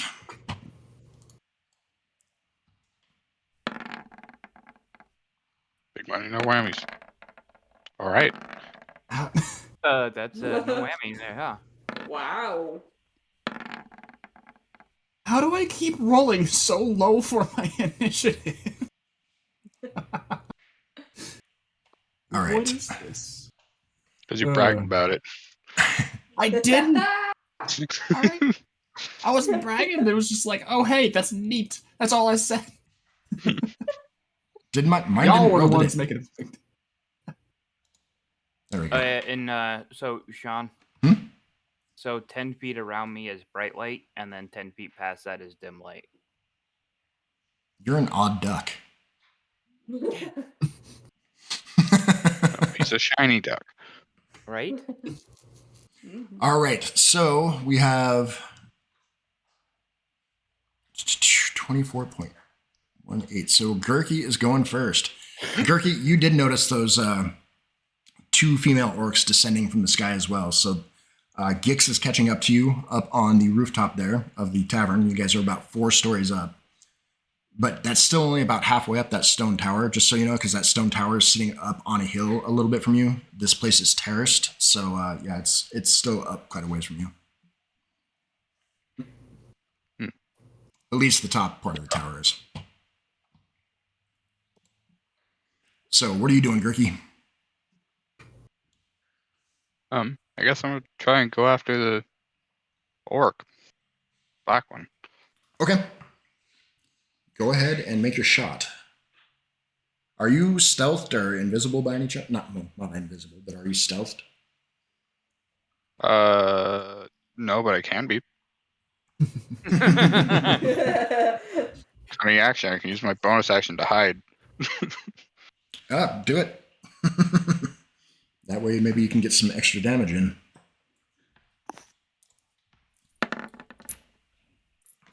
Way to You go. are stealthed. Nice. All right, you gonna fire your bow? Yep. All right. At advantage. There we go. Ooh, thank God that was at advantage. Nice. All right, go ahead and roll damage. Your bowstring could have snapped. That would have been a shame. Right. 10. Yeah. Damn. All right. So Oh the my kobold God. from up on the rooftop fires a beautiful shot, sinking it into the shoulder of the one of those orc ladies that is closest here. This one here. Wait, to one of those orcs, or I thought he was going after the black orc. He doesn't have sight of the black orc yet. Okay, I was just confused. Was that who you said you were attacking? Is the other orc, the black-skinned orc? Well, I didn't mean to attack when I said go after it, but I just went with it and Okay. fired at one of the ladies. All right. So your arrow sinks deep into the shoulder of that one standing there, and almost disrupts her spell. Oh. That was a concentration spell? Yeah, it was built. It's concentration up to the point of release. So whose turn Did she- here? Did she roll a con save? She did actually, Oh. just not on the screen. Oh. I'm gonna use my movement then to try and follow where the black orc went. Okay. So go ahead and move yourself to about here. All right. All right, Rawless, your turn. Oh shit, my turn. Oh shit, your turn. Yeah, man. Okay. Well, I don't think I can get that close to them. Let me see. Actually, yeah, I can. Okay. No, remember it's triple. No, yeah, right? Yeah. Yeah. Okay. Oh, yeah, It's yeah. 30 30, feet. yeah. Okay, yep. Perfect. Plunk. Okay. Gonna be going with my new blade still. Got it. Are you raging? Yeah. I was just gonna say that. Yeah, I want to rage. Rage. Rage. Against the machine? No. Damn. All right, go ahead and roll your second one. You get really angry and do some really flashy shit with your new swords. Doesn't have a whole lot of effect on the orc in front of you, but you do manage to really terrify the wood that you managed to slice out of the stage front there. Nice. My one true enemy, wood. All right, so Aspent.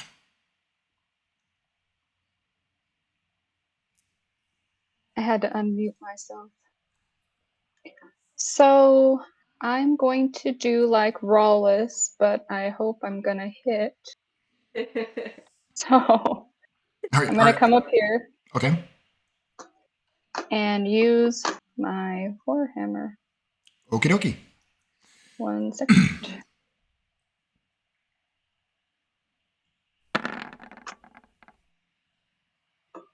That's a miss, unfortunately. Have you looked through your spell list too? Do you have anything like Bless or anything like that that you can do? I have the guidance, but I didn't think I could do it with an attack. You also have Guiding Bolt, don't you? That you can do from a distance? I was trying to save it. Okay. Well, you can use it more than once, just so you know. But how many times can I use it? It just depends on how many spells per day you have of that level. So, Guiding Bolt, I think, is a first level for you as a cleric. Oh, I'm in the monster menu. You have the players. I'm worried about worse things coming down the line. That's why I'm saving them. Is Guiding Bolt a first level spell? I thought that was. Yes, it's first. Okay. I have a Oh, question. right. I'm a wizard. I just don't see it in my list. Does a barbarian get a cantrip? No. Cantrips Oh, are they're silly little spells. Like they're just the low level little spells that wizards can cast all the time. Yeah, no, I know, but I was just asking because I have one and I'm very confused as to why. Oh, you get that because you're a tiefling. Oh, is it fairy fire? Oh, no, it's Isn't it Hellish Rebuke? I was just about to say that. No? It's like thaumaturgy. Oh, thaumaturgy. Yeah, thaumaturgy. Thank you. Boom. Yeah, it's an interesting spell. It's kind of fun to play with. But, all right, so yeah, sorry, Aspen, that strike misses, but you do manage to save your spell slot. So after Aspent is that was a 15. So Tim. Oh, all right. Well, I'm gonna step back a little here. So let's see. Where exactly? Like, are they on the edge of the square here, or? They're about down, right? They are just touching down just now. Okay. Well, I meant just because these squares are 15 feet each, so they're about exactly in the middle of that stage. So, okay. Yeah, I'm just gonna keep my distance. I'm not gonna move it into a different square, but I'm gonna be kind of back towards the back end of mine. Okay. And I guess, I'm not used to being utility. This is weird.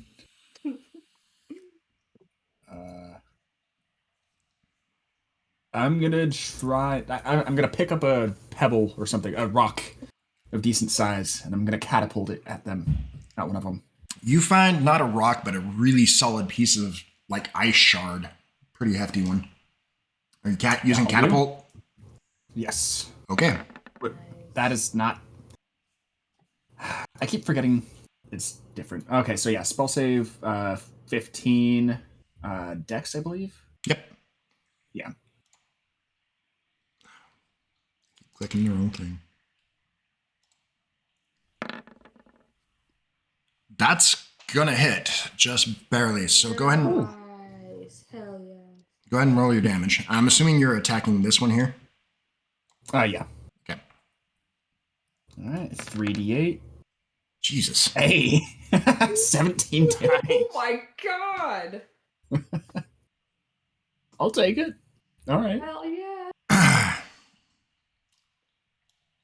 All right, that chunk of ice hits her square in the face.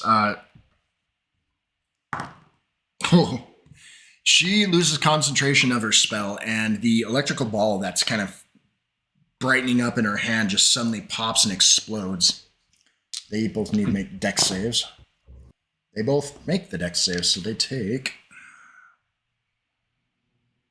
Luckily, only half of this, but...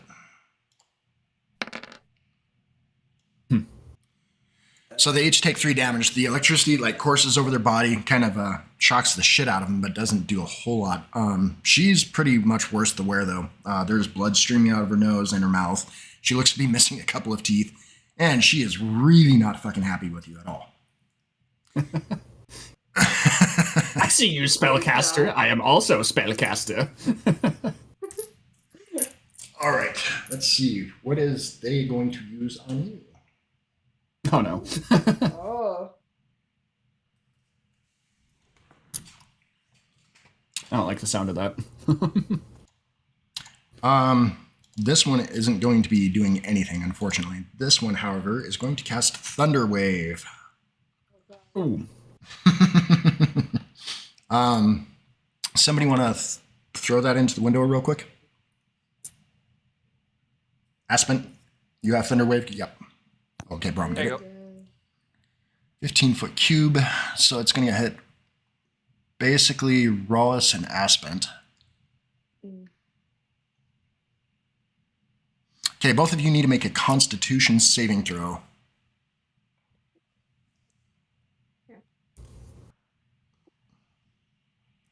What's the stave DC on it? Yo! What the fuck? Hell yeah! Or just both of you can nat 20, that's fine.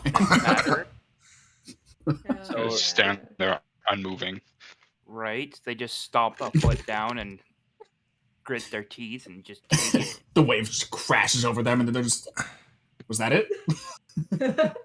All right, so a save normally would only grant you half damage, but I'm going to consider nat 20s, you miss all the damage.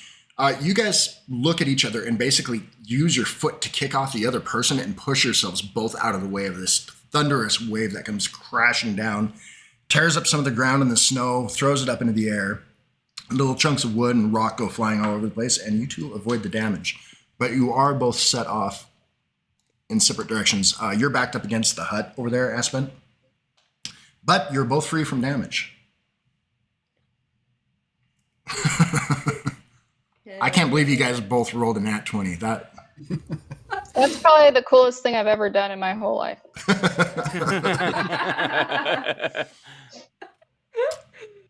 Duo right here. Look at that. All right, so whose turn would it be after that? Braum, I believe. Yeah. Okay, go ahead, Braum. Yeah, bro. So I'm gonna move up. And then I'm gonna use my bonus action for my starry form on that one. Okay. Oh, And that I was got an 10 to hit. 18. It should have been an 18. So I'm gonna guess that probably doesn't hit. No, unfortunately. All right. What is it that you're trying to do? Well, because so starry form, what it does is it lets me make a ranged attack against them. Okay. And then I do 1d8 damage plus my wisdom modifier. Yeah. So this phantom arrow comes flying from you and rips right between the sisters there and sinks into a little building behind them, but unfortunately does no damage. Gurky. Wait, I still have my regular attack. Oh, shit, sorry. It's a hell of a bonus action. Right. So then I'm just going to thunder whip them at that point. Or no, thorn whip too then. Okay. I was going to say thunder whip. Wait, how Yeah, long is that whip? That would be dope. Mm-hmm. You're actually a lot closer than that, but yeah, you can still. Oh, that's not what you were supposed to do. You were supposed to roll to attack for that. Why that's not working, but here, we'll just roll d20 real quick. Oh. That'll hit. Yeah, okay. And then that did 2 damage, and I pulled it 10 feet closer to me. Okay. They're getting knocked all over the place. She's really hurting. You pull her off the stage and she stumbles to the ground because it's about a 4-foot drop off that stage there. She hits the ground pretty hard, her knees buckle, and she almost plants herself right in front of you, but is still managing to stand upright a little bit. Gurky, you have an arrow crash into the wall next to you. Oh. It's obviously not. Oh, go ahead. I see where from. Make a make a passive perception. What is your passive perception, anyways? 14.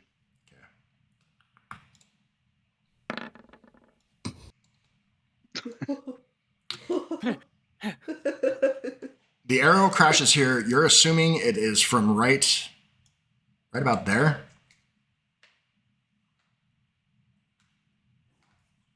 All right. New round of initiative, guys. Unless anybody has anything else to do there. Gix, did he go? No, he did not. But he's not doing any action this turn, except keeping up with you. All right.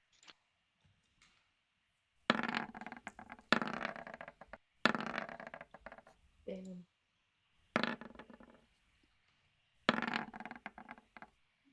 Oh, it's probably roll initiative. Oh.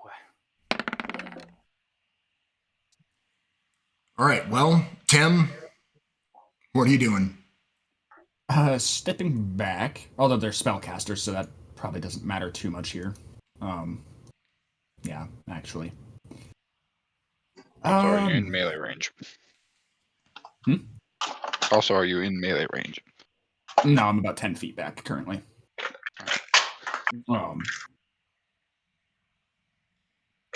Well, I only have 1 spell slot left, and I'm trying to save that. So, just try Toll the Dead again, I suppose. Okay. Yeah. What was it? Con save? I can never Wisdom remember. save. Wisdom. That's right. Okay.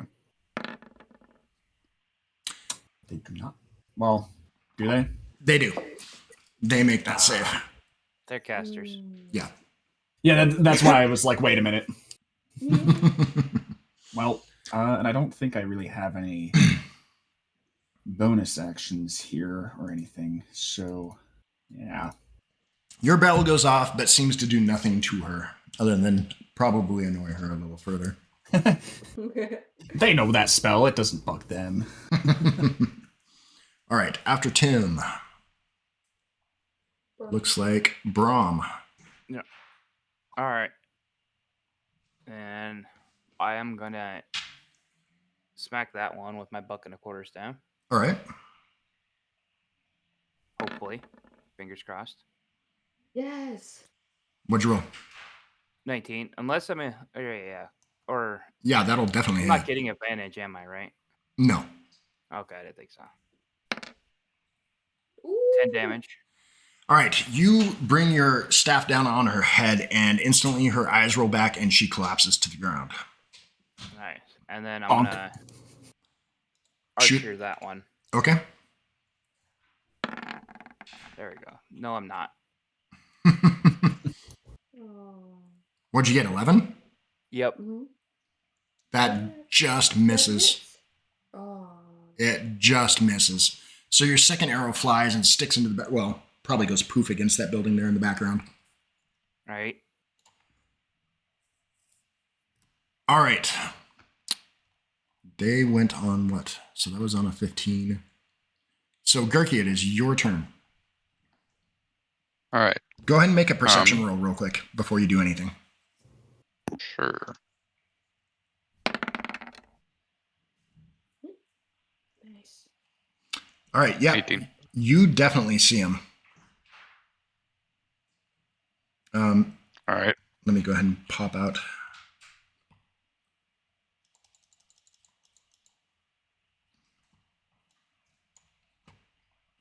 I know this thing doesn't have black skin, but all right. Yep, you see him right over there. And he looks like he's trying to sneak up onto the catwalks so that he can start getting better shots. All right. I'm gonna move over onto like this roof, get around there, try and cunning action, hide behind one of the like raised window portions of the roof or something. Okay. Let's do your acrobatics roll or athletics roll first, and then we'll go for your trying to hide roll. 13. Okay. That'll get you over there. All right.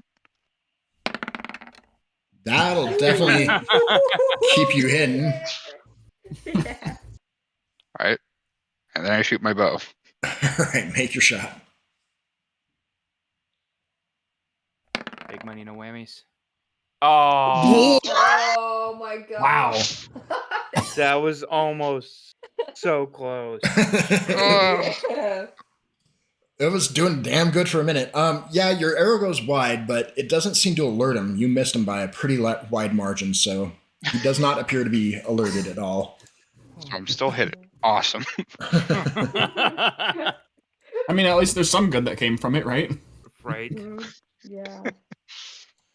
Um, Twos. Jesus. Gix pulls out a long tube and puts it to his lips and blows really hard. And a dart goes sticking into the wall next, like down below the feet of that orc. Just kind of plunk. Oh, What? damn. Holy shit. Oh, wait. What? So he rolled a 14. What's his modifier on that attack? +1, but it still doesn't make his armor class. Ooh. Damn. Oh my god. Shame. Luck Gix. All right, so after that, we have... That was Gurky. So it is the other orc lady's turn. Need to look up something in the compendium here real quick. Now, why would you do that? Because I don't know it and have it all memorized. What? You don't have all How of 5e dare memorized? you? I know, right?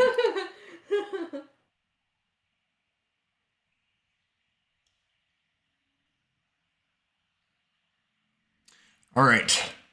What is your armor class there, Tim? Currently 13.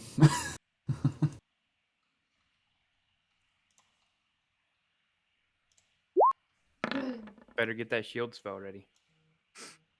Yeah. I can't even see what the hell I rolled. A 12. So it does hit. Okay. You get hit with an acid arrow. The lady raises up her arm and a green arrow comes bursting out and flies straight to you. Ouch. Yep. This is the part you're really not going to like. Oh Nice, God. it's too low for this. Oh, okay, wasn't that much, but 1, 2, 1, 2. Wow. nice. But yeah. All right. So yeah, you get hit in the chest with a burning green acid arrow. It does 6 points of damage. That hurts. You're gonna need a new robe, sir. And you will take more damage next round as well. Oh shit. Oh, I see. You better lose your robe, sir. Could I? About to have a naked wizard. Yeah, naked wizard Oh in the my snow. god. God, that that was would only be a 12 too. distracting. I hate my AC. Why has it got to be so low? Because you're a wizard, Harry. I'm just debating whether I should make it re-roll that or not. Well, too late. Damage already dealt. After she casts the acid arrow, you see her raise up her hand and her image kind of blurs. So it appears that there's kind of two versions of her trying to occupy the same space and they're shimmering. So, yeah, she becomes harder to hit. It ups her AC. Great. Fantastic. All right, so that was on an 11. That does that. Yes, there is. I might be going unconscious. Nah, you'll be fine. Rawless, it is your turn. Okay. Yeah. Yeah, they're not really that far away. They're only like technically about right there. Like right here. Oh, Right. here.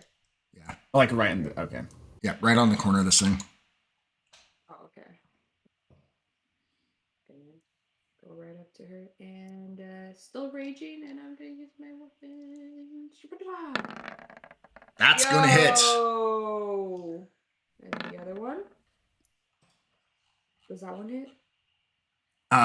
For your second one, yes, they both hit. So go ahead and roll damage for both. No strength bonus for your second one though. Oh, okay. So the second one's just going to be a plain Plain D6. die roll, yeah. Would it still get the rage modifier? Yes. Yeah. Okay. So roll another D6 real quick. Oh, okay, my bad. Whoop. Oh. Hmm. One, Still 3 more. well, So 3. what is that? 8, 11 total. Wait. Yeah, that's 11 total. Your first one cuts across, like it busts through her armor. She has a bit of a bone armor up front. Busts through her armor, slashes her chest, and you manage to stick your second sword straight down into her thigh. She is hurting really bad. Dead, no, but hurt really bad. I was going to have you all roll perception, but there's no need. You guys see another barrel come flying up, and it crashes into the uppermost portion of the church, and a bunch of dead gobos hit the ground down below it. Okay, that's fine. All right. Then. Okay, so I think that is the end of the round. Oh, no, Aspen. No, my lady goes next.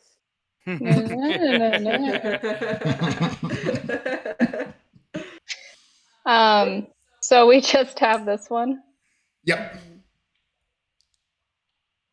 I am gonna go with crossbow. Okay. Ooh.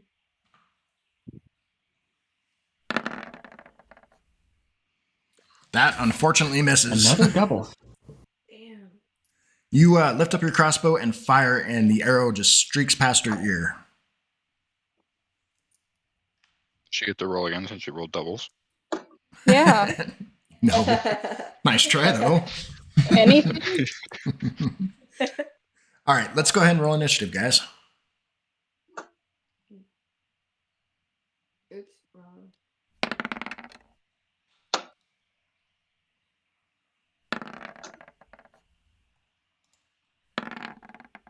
Oh, come on. Dang. Nice. All right, Oh wow. Tim. I'm mad. What creatively utilitarian thing are you going to do next? I'm gonna run up and whack.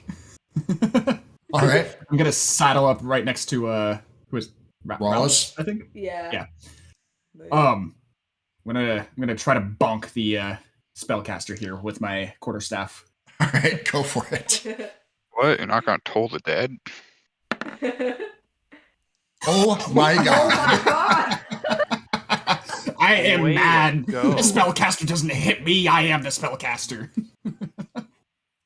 All right. Roll your damage. Nice. For 10 damage. Well, and then you get your double damage because it's a critical. Well, I think did it not auto roll the damage? Oh, I guess it did, huh? 6 plus 4? Yeah. Yes, I only get the 1d8, so. Yeah, your Normally. staff cracks her right in the neck, and that instantly drops her. Nice.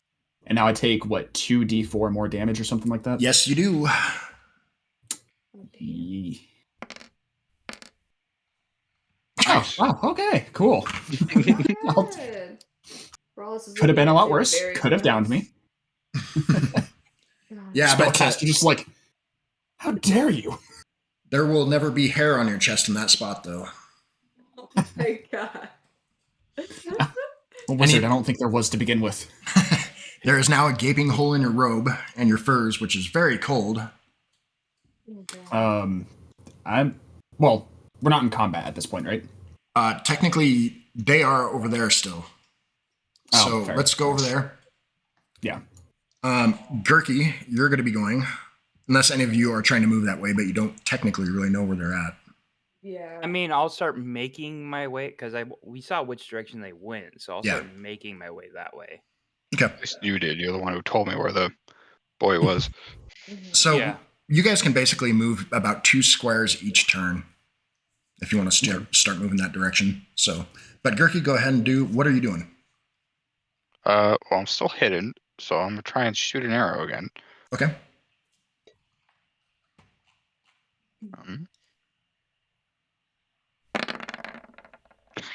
Yo. There you go. Nice. Nice. Get him. Roll it. Woohoo. All of the dice.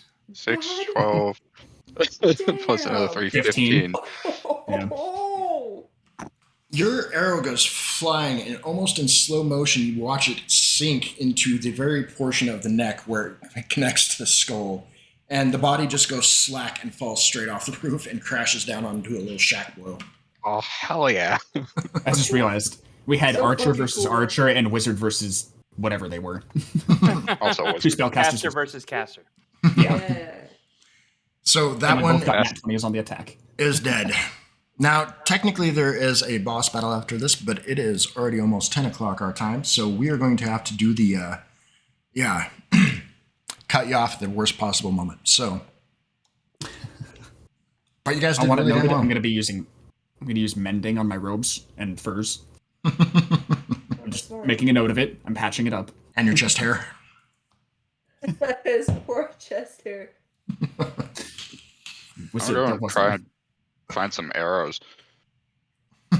You're gonna. Oh, are you gonna go loot his body? Oh, sure. You're gonna find a masterwork crossbow, which is a +1 to hit on him. Just on the off chance, I want to see how big it is in comparison to you here. It's a little big, but usable by you. It's very incredibly well detailed. It's got a lot of carving into it, which is bizarre for an orc. So you're thinking he stole it.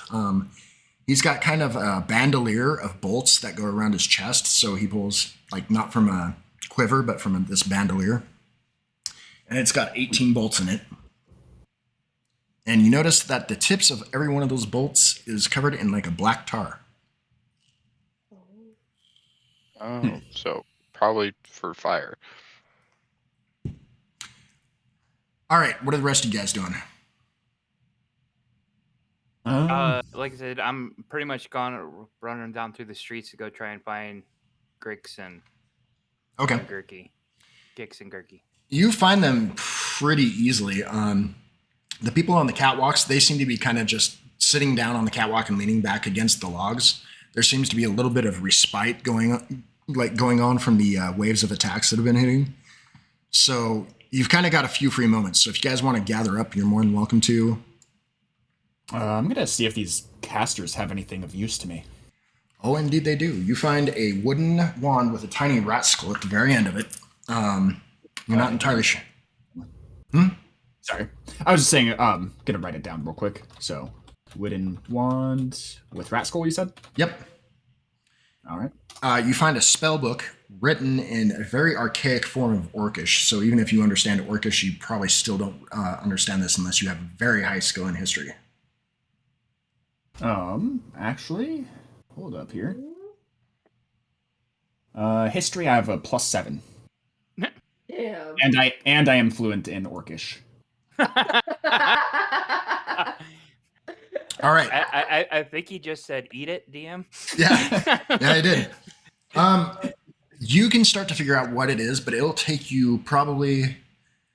You're gonna have to get a little bit of resources in order to do the full translations, but you can probably figure out about a chapter a week if you dedicate some time to it, like dedicate some of your rest time to it. Okay. Other than that, you find ancient orc. Yeah, and it's only about 7 or 8 pages long, but each page is like got very tiny script. So, Gotcha. It is wrapped in a very weird sort of leather, which kind of makes you cringe a little and makes your skin crawl. You also find 2 very small vials, possibly potions, but 2 very small vials of liquid. Is there anyone left that I can loot? Yes, there is the other orc witch that is right over by you, actually. Or Okay. near to you. Her robes seem to be they have a magical feel to them. You can't quite place it, but they're just basic fur robes, but they've got they're lined with almost a patterned silk, and you can't quite tell what it is, and it seems to shimmer when you look at it on the inside. Okay. Of all the weapons and stuff that you guys find there, most of them are just a very crude orc origin or goblin origin, which means really fucking crappy. There is a spear, however, that one of them that smashed into the chapel, one of the goblins had, that looks incredibly ornate, and it is a spear +1 masterwork. Can I have it? Would I be able to do that? You could try. It is a simple weapon, so it wouldn't impair you. There you go. All right. Just make sure to note that somewhere on your character sheet so it's not forgotten. Both the robes and the spear. Mm-hmm. A spear-wielding lightning cleric. It's like your lightning rod, just hold it up in the air and... Yeah, right?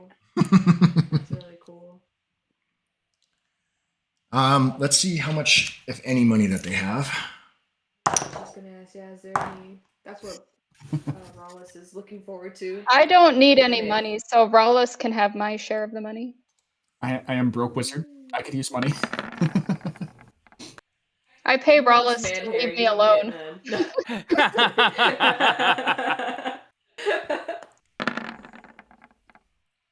You guys find 48 gold, 49 silver, and yeah, they rolled really fucking high. Well, not really. Each of those die were, I mean, a little above that, yeah. And 222 copper. Oh my god. Oh, damn. So one of you needs to write that down, and then you need to figure out to split that up amongst yourselves at a later point in time. He says the best with that. Tim, you can write that But down. I don't want this money. I am writing it down, thank you. You can divvy that out. Tim the accountant. He is the perfect name for it. That's it. But, Yeah. you know, as long as, from- you know, and hopefully Tim picked up Identify. I do, yes. However, I do not have the pearl which it requires to cast it. Because unfortunately that Question. requires... Is your name from the Holy Grail? It might be based on that, yes. Yeah. And they call me Fucking moose. Tim. Yeah, his Oh my his It was- God. whole name here is Timaeus Isaiah Magnus. Isn't it because like the guy couldn't remember like that name, so he Yes. just said Tim? That's the I running love theory, that. but from what I could find, that might not have been the case at all. It might have just been Tim. But I like to really? think that it really was something really long. Hence why I made my name Timaeus Isaiah Magnus, because it's short Oh. no matter how you do it. So his first name could be, Yeah. or all three letters. Oh my gosh. Yeah, no, if you told Rollis that whole name, be like, oh, so Tim. Yeah, he would just call you Tim. All right, so next week, 6:30, we will be back and you will continue the second half of the battle. Boss battle. Let's hope we live. Or at least me. God. He will smite our the little almighty wizard. smiters. Yeah, a couple of you took damage. Mm. Oh, yeah, a little bit. Just over half my tiny health. bit. Fine. I got healed and then immediately got hit. Yeah, Yeah. by some of those needles. Oh, yeah, Aspen took a couple of needles too, but it wasn't much. Yeah. 5 or something like that. Hit points. Two. Mhm. I thought it was 2. 2. I But don't yeah, know. sorry. Yep. Oh yeah, two. I think it was 5 for someone else, and it was 2. 5 for Rollis. Boo. I could Ro- use another gentle hand, Aspen. Rollis gave Aspen a hug to protect her from all those needles. Aw, that's really sweet. All right, guys. I Well, accept your hug. thank you to everybody who was watching, and we'll catch you next week. Thanks, everybody. Peace. Good one.